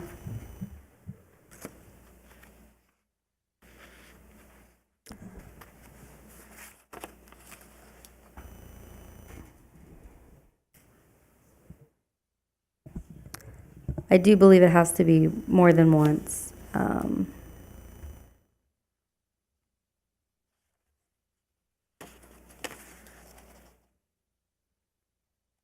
So there has to be, in order to be a dangerous animal, it has to have done something other than bark. Yeah, so a dog is dangerous if it's declared by law enforcement to be dangerous, or if it, without provocation, behaves menacingly, that would lead a reasonable person to defend themselves against substantial bodily harm. When the dog is at large, a dog is vicious if it kills or inflicts substantial bodily harm upon a human or other animal. So if an owner harbors a dangerous or vicious animal, that is a misdemeanor. And there's certain things an owner, if a dog has been declared vicious or dangerous, they have to muzzle the animal while in public. There's certain steps they have to take to ensure that the dog does not hurt anyone else. And if they don't take those steps, then they can be charged with a crime. So it would be hard to muzzle an animal and still play fetch. Yes. Okay. All right, so do we have some kind of concept of what a dangerous animal is? All right. And so we have before us on 14, our understanding is we're looking at making civil the things that we're talking about in 13. So if we have beaten 14 up, we move to 13 now, and then after 13, we'll take a motion for 14. So with that, we're moving for discussion on 13, consideration of Bill 2076 for the microchipping of animals found at large and impounded, and to allow a microchip to fulfill a license attachment. Would you like me to present? Please. Thank you. Yes, so you have 3 bills before you in item 13. Would you like me to go over each one individually? Please. Okay. So the first bill is 2076. This bill would require microchipping of animals found at large and impounded. Before the animal could be released, the owner has to consent to the animal being microchipped. And then it also allows a microchip to fulfill the license attachment requirement. This came about as a result of council direction in November of last year. We brought several items for council to discuss regarding Title VII, Chapter 3, and provide direction on. Council's direction was to draft a text amendment to require microchipping when an animal is released from impoundment or upon adoption. During that meeting, there was also discussion about requiring mandatory microchipping generally, and there was public comment that had discussed the possibility of microchips being used to either stalk or harass people. So council asked city staff to reach out to the other jurisdictions and see if they had seen an issue with that in the other jurisdictions. We had not seen it here in Boulder City. We did reach out to Clark County, North Las Vegas, and Henderson, and none of them had seen an issue with microchips being used to stalk or harass victims. I don't know that it's never occurred, but no one had any recent cases of that.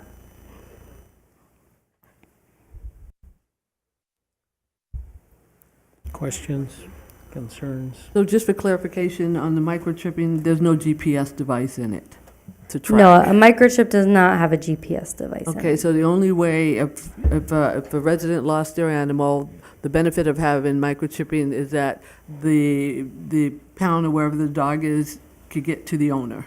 to say, Correct. "We Our have your animal shelter has a reader that can read the microchip and find out who the owner is and then return the animal to their owner. Okay, and the other clarification, microchipping or light, or, what do you call it, tag? I don't have a dog. But Yes. you can have either or. Yes, under the code revision, well, you still have to have a license either way, but the microchip could fulfill the tag, the requirement that a animal wear the tag. So right now, it's required to be attached to their collar, and there was some discussion about some animals being really small, and so the collar falls off or is impractical. And so that's why we drafted the code to allow if the person has a microchip, then they don't have to attach the license. Clark County has a similar exception. As long as the animal's microchip, they don't have to attach the actual license to the animal.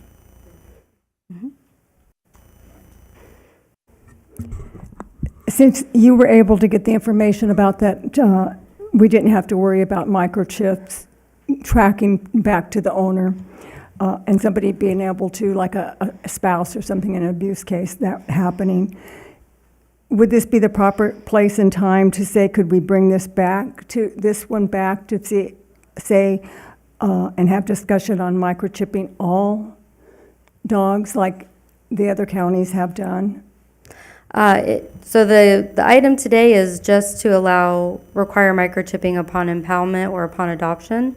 So if the council desired to go further, I should say, and mandate microchipping for pets altogether, then the council could not act on the bill, and we could bring back a bill that goes further if that's council's desire. Okay, so we wouldn't act on this bill today. We'd send it back to act on it further. Is that what you're saying? If council wished to mandate microchipping, we would have to bring that back. Okay. Yeah, so you could pass this bill and we could bring another bill back to go further, or you could not pass this bill and direct us staff to instead, let's draft it so that all animals are required to be microchipped. And then within the also, city. on the microchipping, is there a possibility for us to have microchip clinics for cost in Boulder City? That is something that staff is exploring, yeah. Okay. Thank you. Comments? So as I see this, what we have is 2076, the consideration bill 2076. This would require microchipping of animals found at large and impounded, and to allow the microchip to fulfill the license attachment. That's all this is. That's correct. And I think, that's clean, it's easy, and do we like it or don't we like it?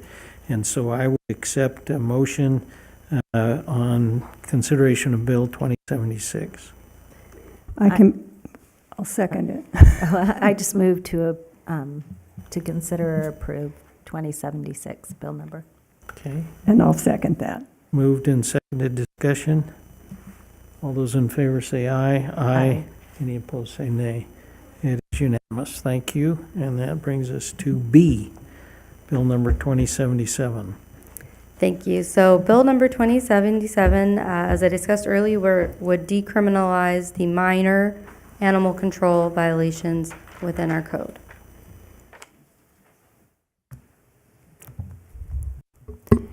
And this is able to be done because of what was done at the legislative level, right? For the making some criminal into civil. The legislature recently decriminalized traffic violations, minor traffic violations, which created a system that makes this easier to implement than before, because prior there weren't civil penalties that the police officers, enforced. There was all criminal penalties, and so we would have had to create a whole new civil regulatory scheme. So instead, we modeled the traffic citation process, which already exists with our system. We have a civil ticket writer, and so we modeled that from state law, that process, and it would follow that similar process. So like you getting a ticket for going 510 over, that's what this would look like. You would get a ticket for failure to spay neuter. If you didn't request a hearing within 90 days, then the ticket would be due and owing. But you would still get your due process, and that if you felt it was wrongfully issued, you can request a hearing at the municipal court, and then the court would issue a hearing similar to how it's done today. Just that would be a trial. Instead, it's a simpler process. Okay, thank you. Mm-hmm. Other questions, discussion? I would accept a motion to approve bill number 2077. Move to approve Bill 2077. I'll second. Moved and seconded. Any discussion? Seeing none, all those in favor say aye. Aye. Aye. It is unanimous. Thank you. Makes us see on number 2078, resolution or consideration bill 2078. Thank you, Mayor. Also in November of last year, the City Council directed staff to draft a text amendment removing the direct supervision and control exception from the prohibition on animals being at large. So Boulder City is unique in yet another way. Unlike most other jurisdictions which require a pet to be on a leash at all times in Southern Nevada while in public, the Boulder City has an exception if the animal is quote-unquote under the direct supervision and control of an owner or trainer who is giving auditory or visual commands to such animal, provided that such animal is obeying such commands and not in any way violating the provisions of this chapter. So this exception has manifested itself as a barrier to enforcement of our city's leash law in some circumstances. This bill would remove that exception and thereby require an animal to be leashed at all times while in public. It's a very simple change. The definition of at large includes this exception. This simply strikes it. And so just an animal is required to be on a leash while in a public place. Comments? I guess I do have a question. First off, I love the idea that in our municipal area that we have the ability to leash our dogs. My concern is, I know that we are a very large municipality, 250 or 212. Thank you. It's always good to have someone with more light knowledge than you next to you. So square miles, leaving a lot of desert area. And I know if we're talking about scrunching down areas in town that dogs can go, is this also including areas out in the desert? Would this apply that if you had your dog off leash out in the desert, then you would be fined? Or this does include all public places in Boulder City that the dog would be required to be leashed.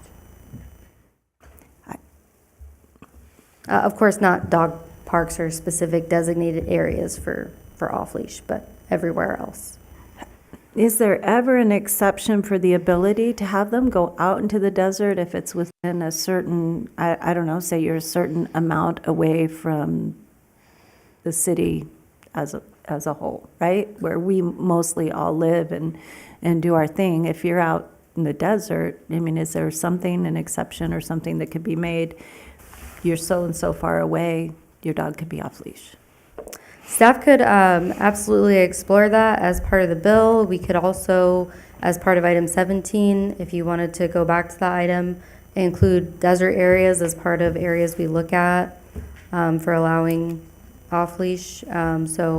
Or we could make it a part of the bill draft if you're not comfortable acting on it. We would have to take a hard look at that because desert is somewhat broad, and we have the El Dorado Valley, which dogs aren't allowed to be uncontrolled in, is the word this ordinance uses. And then we have other desert areas that are closer to town, like Boot Lake Canyon. So we'd have to really look at how to define that. But that's certainly something we could do. I think I'd like that because I'd like there to at least, again, I go back to, is that a safer option, right? If we're outside of the city proper, and it gives them options to allow their dogs to roam without impeding the safety or comfort level of someone.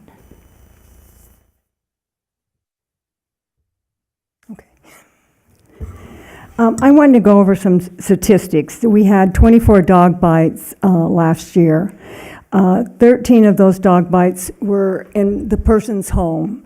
And I think historically, and we have animal control here, and he may be able to attest to this, but historically, that's where most of the dog bites are, is in the home. A child jumps on top of the dog, and it jumps up, and there's a dog bite or something like that. Then we had 7 dog bites with dogs on leash. Dogs want to protect their owner, so people running up to pet somebody's dog that's on a leash, the dog goes to protect the owner and snaps at the person biting. It's kind of just dog nature. We had 4 dog bites with dogs running at large. So the majority of the dog bites are not coming from dogs running at large.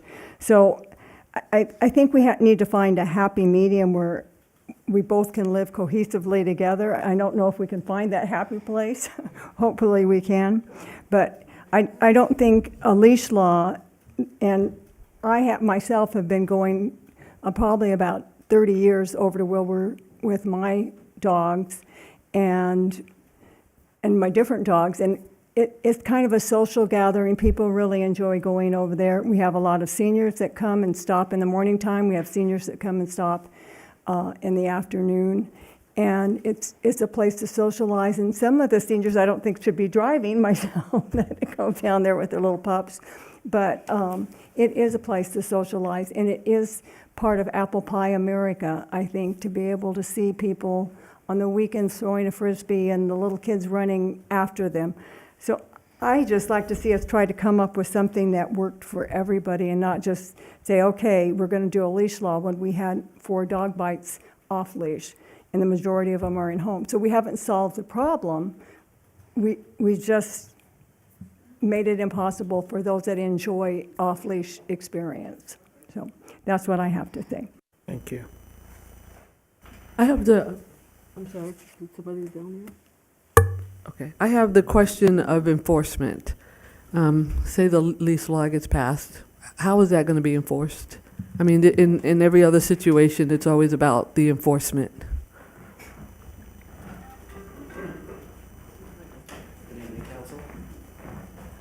I'm Brendan Hansen, your animal control supervisor. Of course, if there is a leash law change, we want to start with education, making everyone aware. I think it's somewhere, again, we would share with the public in all of our platforms, Facebook, and again, just make sure everyone's aware. And what would the fine be? I'm sorry, I didn't have that in front of me. What would the fine be if someone was caught with the dog off leash? $95 for the first offense, $200 for the second, and $500 for the third are the proposed fines for council. Those can be adjusted by council on item 14. Thank you.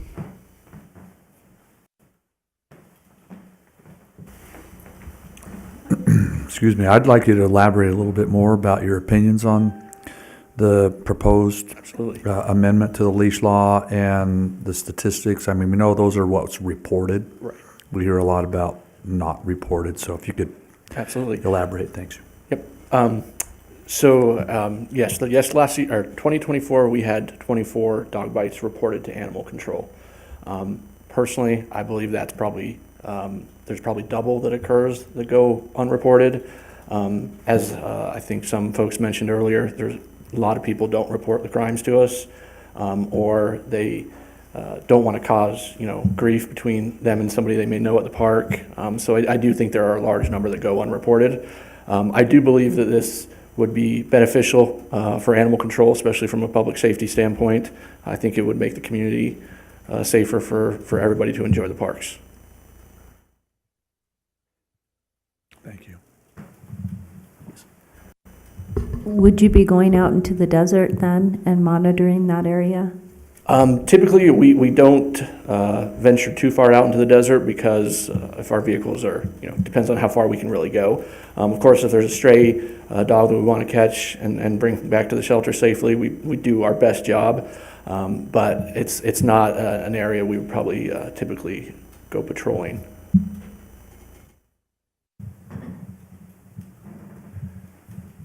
If you did see somebody going into the desert, would you ticket them? That's a tough answer. I mean, it's going to be based on the situation, case by case basis.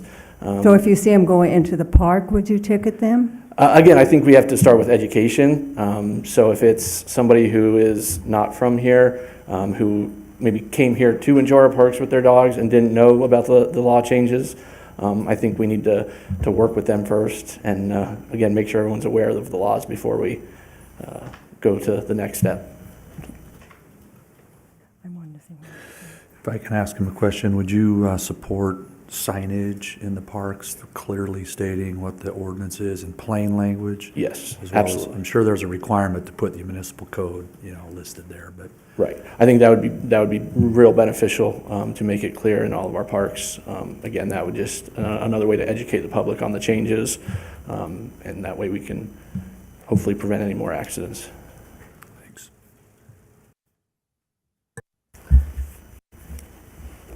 I just want to say, I've been doing Bark in the Park for 20-some years, or probably over 20 years. I don't count any longer. And it's the first weekend in May if anybody wants to bring their dogs down. But we have a whole group of dogs down there. People bring their dogs down, and we have never, ever had a dog fight, anybody be bitten. Everybody kind of gets along because most of the dogs that come down to join us in Bark in the Park are socialized dogs. So again, we've never had that problem in over 20 years of anybody being bitten at Bark in the Park, so, with all the mastiff dogs that are there. And we have the police dog come down and join us too, so he'll be there again this year. Are rules any different for inside, like if you're in a cafe and dogs are off leash? Typically, the businesses will ask them to be leashed. So it depends on, again, if they're in a private establishment. I believe the business owner could have request the dog be leashed or do whatever they would like. Or they could say they don't have to be. Right. Okay. I was just in one today and the dog was unleashed and it was just kind of roaming through the place. I'm not going to think where it was, but so I was just wondering how that would be enforced inside of a store, but you're saying it would be up to the owner I believe of so. the establishment? Okay, similar to like, I think it's Doggy Soak, where they go to the pool and they're just running around there. That would be the same thing because it's under the pool's I rules believe and it- regulations. I believe so, yeah. Okay. So there are places where they can be off leash. Okay. I too would like to see us have, if we're going to have to say they have to be on a leash, then I would like to see a time where they could be off leash at the park. If we're going to post signs that you have to be on leash, we could maybe post signs on the same sign saying if you want off leash, it's these times. I think Sherry came up with a great idea of having some morning time, some afternoon time for those that enjoy it. Throwing a Frisbee or something like that? You know, I agree with that, but when Steve brought up tourists, I didn't think about that. I didn't think about the people who don't live here, and we have quite a few tourists that come in, especially on the weekends, and maybe that should be a discussion too, because people do come to Boulder City for, you know, fun and But if we had the relaxation. signage, that would help. You know, I just thought that was a good point. I didn't think of Yeah. tourists or, you know, visitors. And we have all RVers that come in the winter. Thank you for taking the new job Thank you. that was open, and we miss Ann, so thank you and welcome. Thank you. And I value your input and understand that it would definitely make your job different and possibly easier, because part of what's been happening has not been the ability to enforce as much with that, I can't even say the word, vague wording of sorts. So I still do run into the concern that I do understand tourists come, but we live here. Right. So I guess when I'm up here making a decision, I'm making a decision for the constituents that live here on a 100% basis and have to live by the decisions we make at this dais and how that affects their lives and how it changes their lives. And that's why I'm kind of a win-win person a lot of times, as opposed to you lose and I win. And so that's, I know my mom has told me a lot of times that's not how it always works, Sherry. And I get that, but I think there are some ways, possibly. Would you feel like if there were hours at the park that that's detrimental? Not at all. No, I think that's absolutely worth checking into and considering. Okay, so you don't see it as being detrimental at all and a possibility. Would you also, I'm just asking about the desert, because like you just said, like I'm positive you don't want to run out into the desert and start, hey you, come back, you know, type thing. Would you consider, if we considered the desert within a certain amount of time or a certain amount of space or whatever being okay? Right. Would you think that to be detrimental? I don't think so. No, I think that would be okay. Okay. Okay, thank you. I think we have to consider also in the desert, there's common areas where people participate in activities with other people that aren't within their circle. And so there's the potential of going down to the dry lake bed and people having their dogs run about that you may not be comfortable with. So I don't disagree, you know, 1,000 feet, like a firearm, right, or whatever the distance is for that there's practicality there, but then there's always going to be, and it's been said, it's always been said that we don't have dog problem, we have people problem, right? But that's the problem, and it's never going to go away.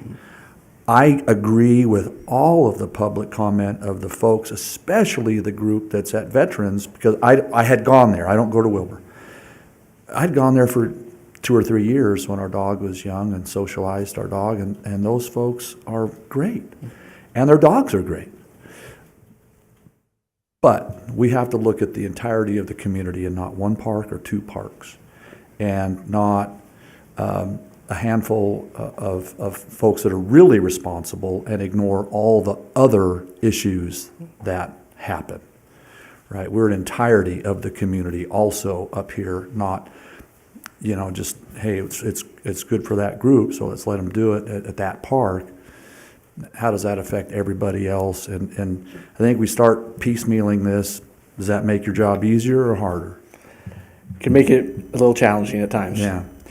So, look, it's tough. I don't know that there is a win-win in this one. I have looked at this from every angle possible, and I think staff has as well. And, you know, when it comes down to it, there are options that are viable for off-leash that exist today.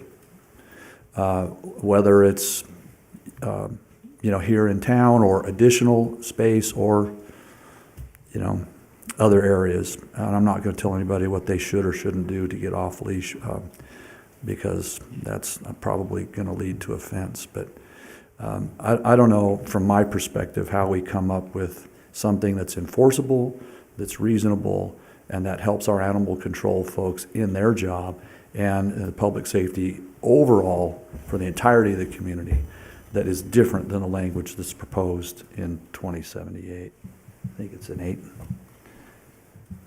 Yeah, so that's my comment, Mayor.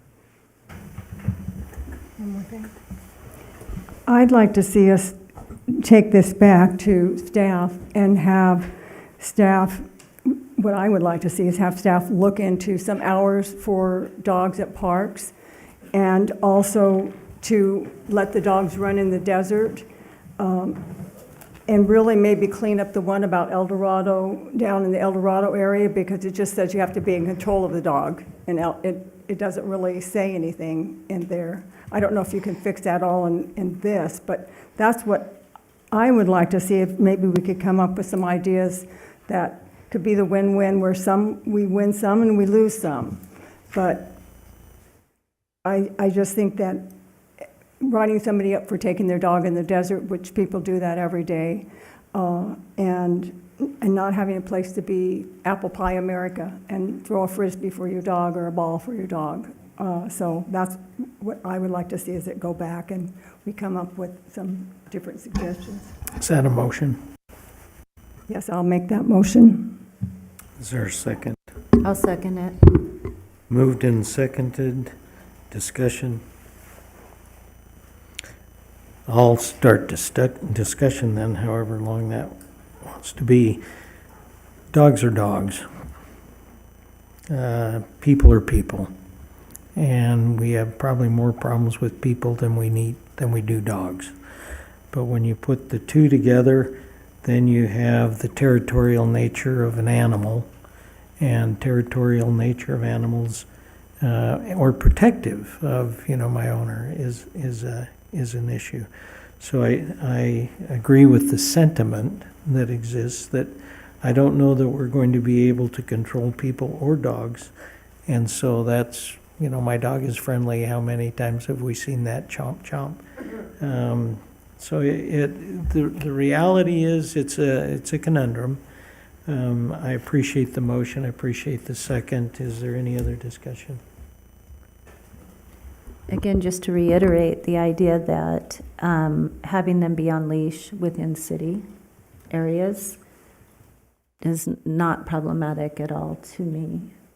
It is the other area of a desert and the options that I think should be available. So it has, for me, not anything to do with the fact that I don't think dogs should be on leashes within city limits where we could be safe. Well, we're not changing the current leash law. Right, but if we were to change the current one by taking it out completely, then we would not have an option to have open areas. We'd have to come back with the park one, but it would also include the desert. The desert would be off limits, right. as written. So can you repeat the motion, Madam City Clerk? She's asking that this item not be approved as written tonight and be brought back with some exceptions to a new bill. Okay, so we're not changing anything tonight, according to the motion. According to the motion, that's correct. Okay, so I don't want to get extraneous things going on. And it's been moved and seconded. Any other discussion? All those in favor say aye. Aye. Aye. Aye. I'm opposed. Nay. So 4-1, Councilman Walton is against the motion. So that concludes consideration of bill number 2078. And that brings us to item 18. 14. 14. We have to do 14 again. So 14, I would accept a motion to do 14. I move to move 7937. I'll second. Moved and seconded. Is there discussion on that? All those in favor say aye. Aye. Any opposed say nay. That is approved unanimously. Thank you. And then we can go to 18 for possible direction and discussion on the legislative process. And it's me again, Mayor. So item 18 before you is a discussion update and staff direction regarding bills introduced during the Nevada legislative session. This year, as you know, the Nevada legislature meets every 2 years on the odd-numbered year for 120 calendar days, and they introduce various bills and policy measures that would change state law. And so the city uses Warren Hardy Strategies as our lobbyist to represent us at the legislature and express our positions on these bills. And city staff is diligently reviewing each bill as it is drafted and published to determine the impact upon the city. Currently, there's 513 bills that are published. Typically, there's well over 1,000 before the end of session. The city's currently tracking 101 of these, and before you, there's a little spreadsheet that has the bill number, the sponsor, a summary of what the bill does, and the summary of the impact on Boulder City. Staff has reviewed each bill and recommended a tracking level and a position so that if the bill is heard in committee, we would then come and testify the city's position, neutral, usually oppose or support, and then and possibly seek amendment to mitigate the impact to the city. We're looking at these from an agency perspective, not necessarily an ideological perspective, so we're not evaluating the fitness of the policy. That's what the state legislators were elected to do, and our representatives for Boulder City do that for us. And so this just analyzes the bill from the city perspective. Is, do we have to hire staff to implement it? Do we have to change a policy? And that's what our position is based on. So simply seeking your concurrence in our staff's recommended positions on this spreadsheet, and if there's any changes you'd like to see, to let us know now. Right now. Right now. So if you, There's a lot of fine print. if you can explain the spreadsheet, please. So if, when you Sure, say. and on your dais, you have it sorted by priority level, and that was also emailed to you. So this will show you the more high priority and medium priority bills that the city has identified as needing to get involved. So let me break in. Sure. So when you say Bill AB 104. Right. High priority, neutral. Right. That's your recommendation. Correct. When you say 124, high priority, oppose. That's your recommendation. Correct. So we are in a place where you have, what bills have you said you support other than potentially our fuel revenue indexing and our own former PERS employee being able to be hired? Let's see here. We have, I don't have page numbers here, but on line item 33 and 34 of the spreadsheet, we've identified some bills to support. There's AB 43, which would allow the use of job order contracts. This doesn't impact us in a current form. It's only for the larger cities, but we are supportive of their ability to use those, and if they did expand it, that would actually help us. Public records, there's some clarifications the league is proposing to public records law with AB 51. That would be helpful to the city, just to clarify some provisions. Assembly Bill 71 would allow vet techs to microchip animals. So that we are supportive of that. That's the City of North Las Vegas's bill. AB 100 has to do with economic development for regional airports that could provide some grant opportunities for our airports, so we're supporting that one. AB 152, that's another public records bill that we are in support of that would help possibly limit potential liability, because if it requires the entity, if we dispose of records pursuant to retention schedules that are set by the state and we don't have those records, it just clarifies that we're not liable, which we would argue is existing, but the state law clarification is helpful. Then there's SB 3. This would, again, provide a purchasing clarification that would help us. SB 17 expands the diversions for specialty court programs that we are supportive of.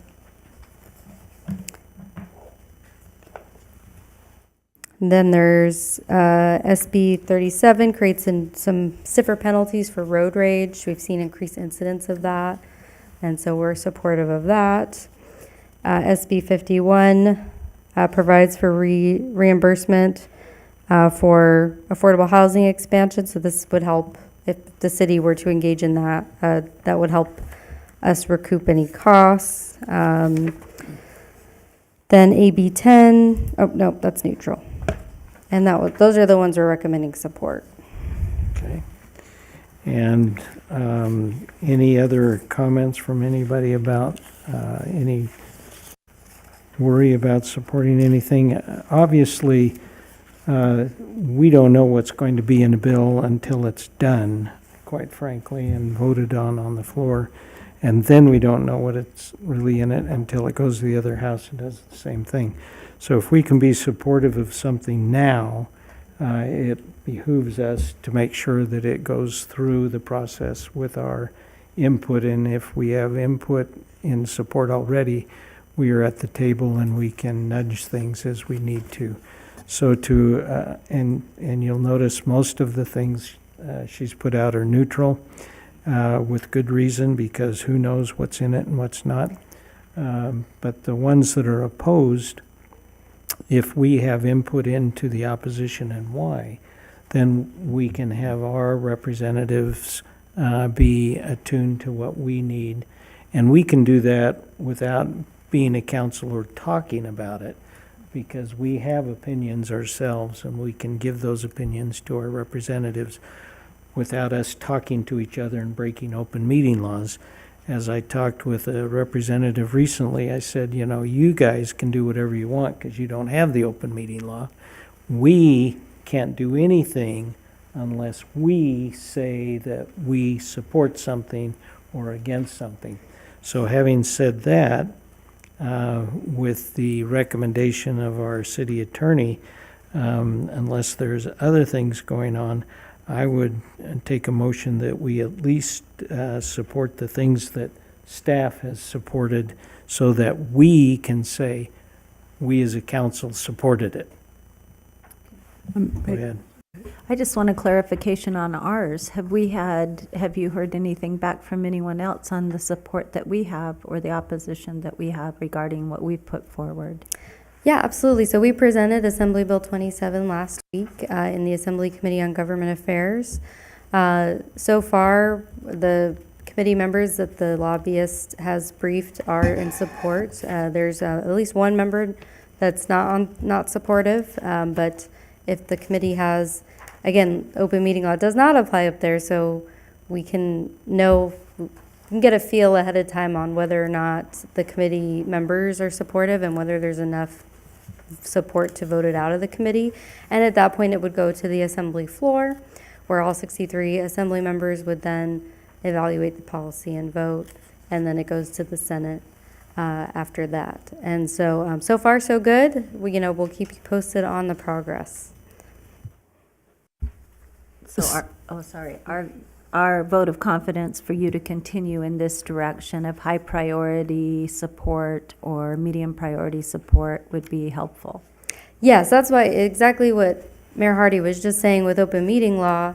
For the city to take an official position on this bill, it has to go before council in an open meeting. And so that's why we scheduled this, to get your concurrence, because you ultimately decide policy for the city. So we really can't take a position on a bill until we receive council's blessing, because you are the policy deciders for the city.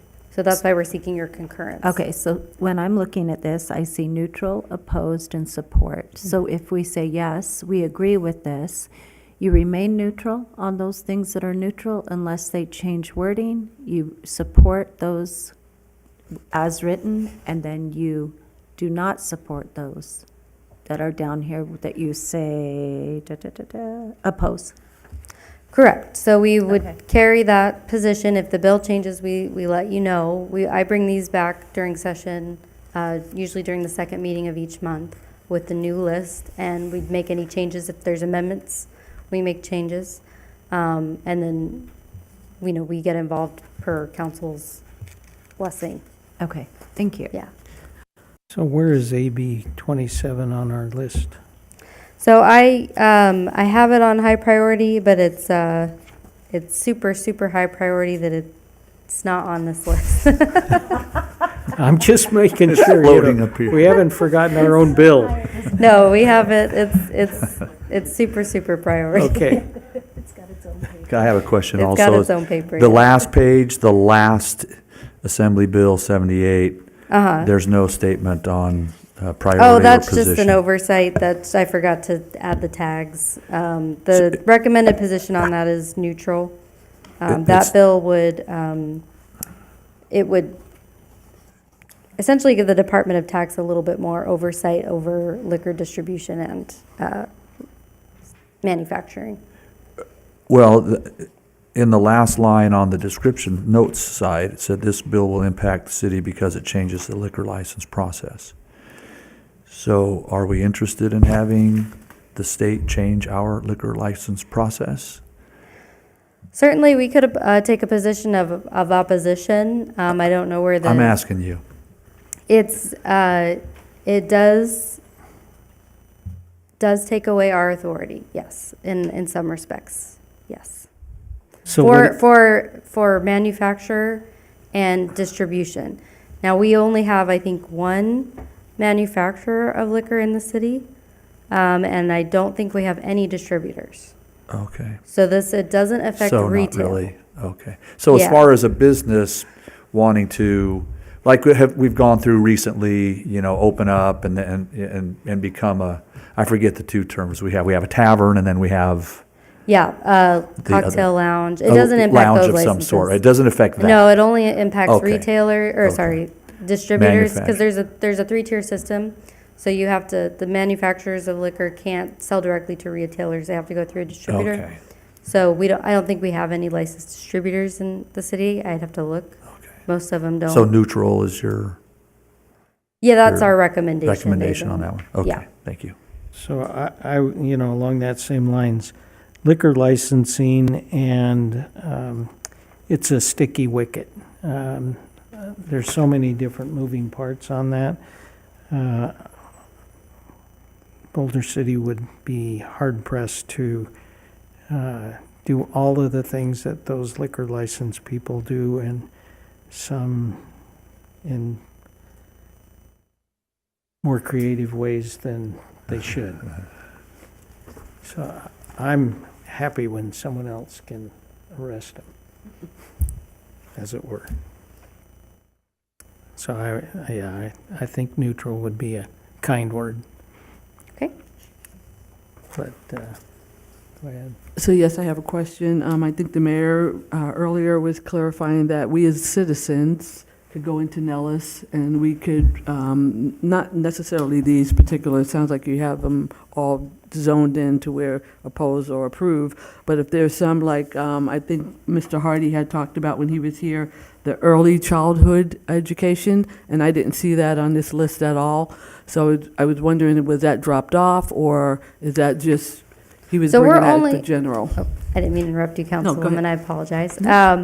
So we're only tracking bills that impact the city as an agency. So we're not tracking bills that don't have any, so that type of thing, early childhood education, while it impacts our community, Right. it doesn't impact the city as an entity, because we don't provide education services, the CCSD does. So Okay. that's why we're not tracking it. But absolutely, that's a great point. If any citizen can go on our legislative website, and we have a hugely transparent state process where you can go right to the bill and submit your opinion on that particular bill from that page. And it also allows you to track it. Or we have there's a certain number of bills you can track for free using the legislative tracking software, and it updates you when it gets scheduled for a hearing, And so you know when to come and present your opinion. So it's a really great tool that Nellis has available. And that is Nellis. That's called Nellis, One L, yes, on okay. our state legislative website. Okay, thank Yeah. you. Is there a link from our city website to that? We can put one. Let's do that. Absolutely. Other comments? If there are no other comments, Mayor, I'll make a motion that we support staff's recommendation for priority and position on the bills. Okay. I'll second that. Moved and seconded. Any discussion? All those in favor say aye. Aye. Any opposed say nay. It's unanimous. Thank you very much. Thank you for your patience. And that brings us to our city manager's claims paid report, and we expect. Mayor, nothing unusual to report. Thank you very much. And that brings us to the financial report. Nothing unusual to report. Thank you. And that brings us to the second period of public comment.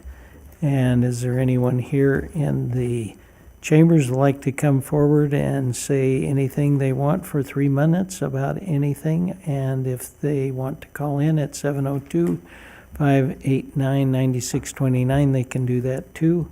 And there's no one on the phone and no one here. And we will take a few breaths.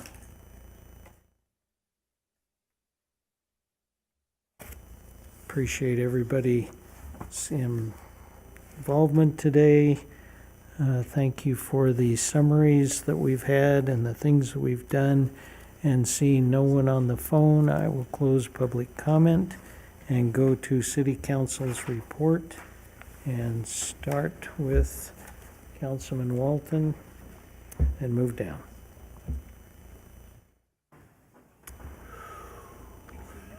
I'm just going to take a deep sigh. Mayor Hardy? Yes. I apologize, but somebody. somebody's on the phone. Okay, so we will put in abeyance City Council's report. Hi, this is Bryn Delormier, calling in regarding item 17, and also this touches on a few other items. I wanted to talk about the proposed dog park that I think Councilmember Booth brought up earlier, and possibly placing another one elsewhere in the city. And also how some people had talked about letting the desert be an area that dogs can roam. That's all well and good and not as much as a concern for me because they're off in the desert, but I think it's still a concern because people still have to put their dogs in cars and drive out there, or the majority of people in town do. And I think one of the major problems that I see here anyway, I'm sick today, so I spared you all walking up a block to the city council meeting, but I live in the historic district, and during the course of this meeting, I'm sitting out on my front porch. I've seen a dozen dogs people walk by with their dogs on leashes, either going up to Wilbur Square or presumably down to Broadbent Park. I think it would be nice to have a dog park here in the city, so rather than complain about a problem, I'd like to offer a solution to it. The north side of Broadbent Park, along 5th Street, that's really not used from what I've seen. I walk by it every single day. I haven't seen it be used for much other than dogs, people running their dogs. It is a large area, and I don't see it being used for much else than that. There are a bunch of people here who don't have cars, who don't have access to the desert or to get to Veterans Memorial Park. So I do agree with others that have spoken. It would be nice to have a dog park here in the city. And I wanted to suggest one thing that we did in one of the previous cities I've lived in Philadelphia. I was a member of the neighborhood association there, which encompassed the Historic Preservation Commission, the Parks and Rec. We built a dog park there, and we found that maintaining the grass was actually pretty difficult because dog urine has a lot of nitrogen in it, and you just have to constantly reseed the grass. So what we did every year, right after Christmas, when everybody discards their Christmas trees, we had them drag them down to the park. We rented a giant wood chipper, and we sent the trees through the wood chipper and spread the resulting mulch all throughout the dog park, which made it smell like Christmas through about April of every year.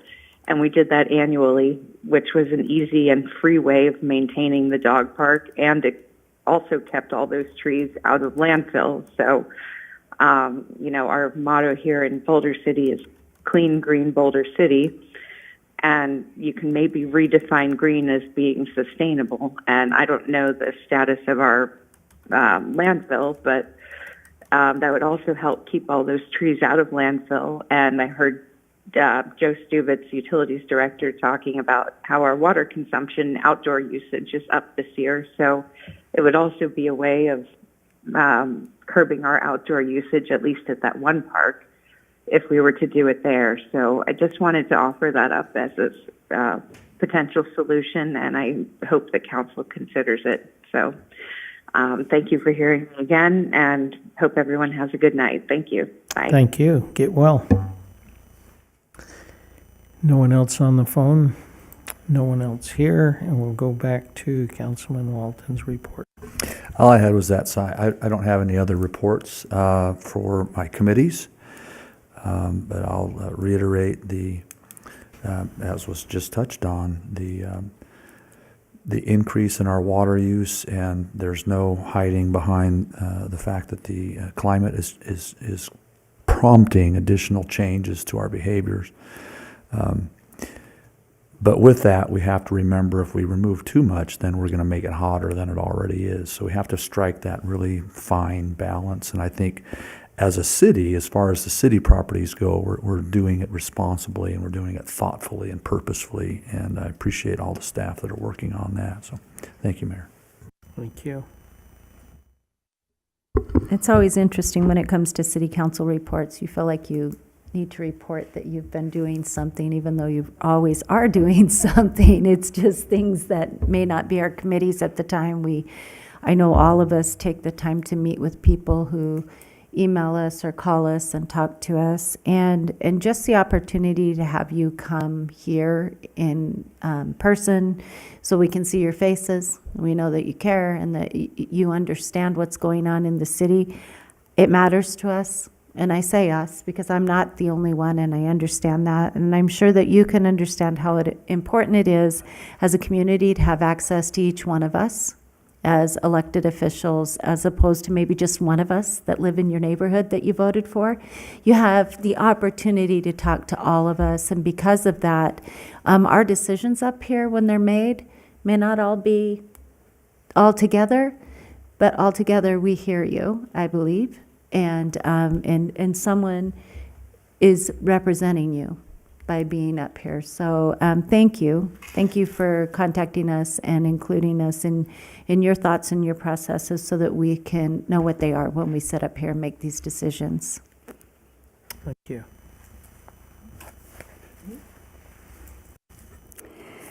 I wanted to talk about Safe Key and what a wonderful job they do. The bewitching hour for children to get in trouble is between 3 and 5. And so Safe Key allows parents to let their children go to a safe place after school, get some tutoring, get their homework done. And our Safe Key sees about 28 kids a month that they take care of and help. So I just want to say kudos to them, and keep up the great work, and we really, truly do appreciate you. Thank you. Thank you. Councilwoman Ashurst. Thank you, Mayor. I'd just like to read just a little essay I wrote on Black history, since we are at the end of February, which was Black History Month. And Holly was nice enough to, she's going to show a few pictures. Black history, a rich history. As a young girl, me, growing up in the housing projects of New York, I had a rich life. My parents daily drilled into me the blessings I had in comparison with others around the world. Eat all your food. There's kids in Africa that don't have anything to eat. Or be thankful that you have a roof over your head. There are those that are homeless. But what I remember most is my mom saying, just because you're poor, you don't have to be dirty. Meaning, don't let your circumstances dictate what your future will be. I was inspired by my father, who through his addictions also put food on the table for his family of 5, and my mother, with only an 8th grade education, held the family together. Outsiders looking in might have thought my parents were the kind of people that had nothing to offer the world. My dad served in one of the first desegregated Army's units in Boston, Massachusetts, but times being what they were, he left the military and worked many jobs, but we never went without food on our table. My mom went back to school, juggling 3 kids, got her GED, and ultimately she became a nurse for 40 years of service. Growing up, I never thought of being poor. As I grew older, I was sure of it because I had loving parents who relentlessly encouraged my brothers and I to make a difference by helping others. So as I reflect on Black History this month, I think of my family, loud, fun, happy, at our gatherings and even at funerals. As long as we were together, life was good. The words potluck and sweet fellowship sums up my family perfectly. The adults may have talked about hardships, but never around us, I guess to shield us from thinking or believing that there may be doors that were closed. Some may say I was looking through rose-colored glasses as a child, but no, I loved my parents, and they encouraged me, and the encouragement that I got from my aunts and uncles. It was my dad and brother who encouraged me to go into the military, and I thank the Lord that I listened. The military has a term, and it's esprit de corps, which means unity, one purpose. We encouraged each other to grow, learn, and love each other, and as a military family, we worked hard, played hard, and loved serving our country. So this month, as we reflect on Black history in Boulder City, I'm honored to continue the legacy of 24 Black dam workers who worked at Hoover Dam under harsh conditions, but did not let their circumstances dictate what their or my future would be. And as I remember, and as a reminder of those contributions which are woven into Nevada's rich historic tapestry, I'm honored to carry the torch as a member of the Boulder City Council, and I'm determined to build on the 24 dam workers' legacy through hard work, integrity, and kindness. My mom and dad were right. It's the choices we make that dictates who we will be. I'll never forget my great heritage, as it is uninterrupted service to the residents of Boulder City, the great state of Nevada, and the United States of America.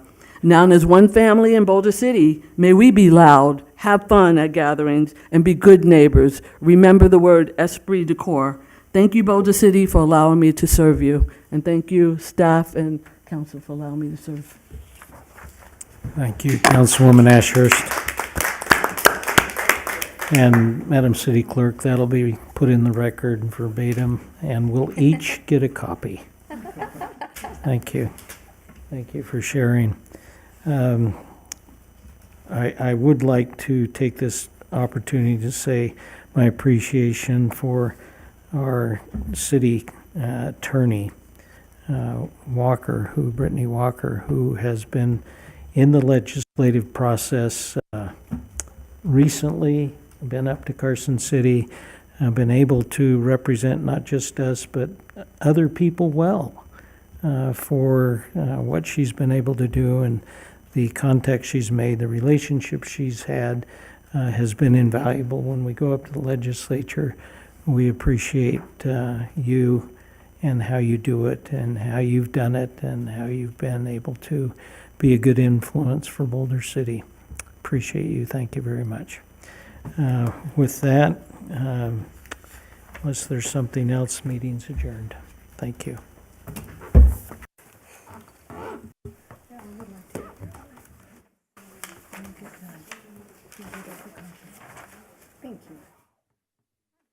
I want to share it with you. Yeah.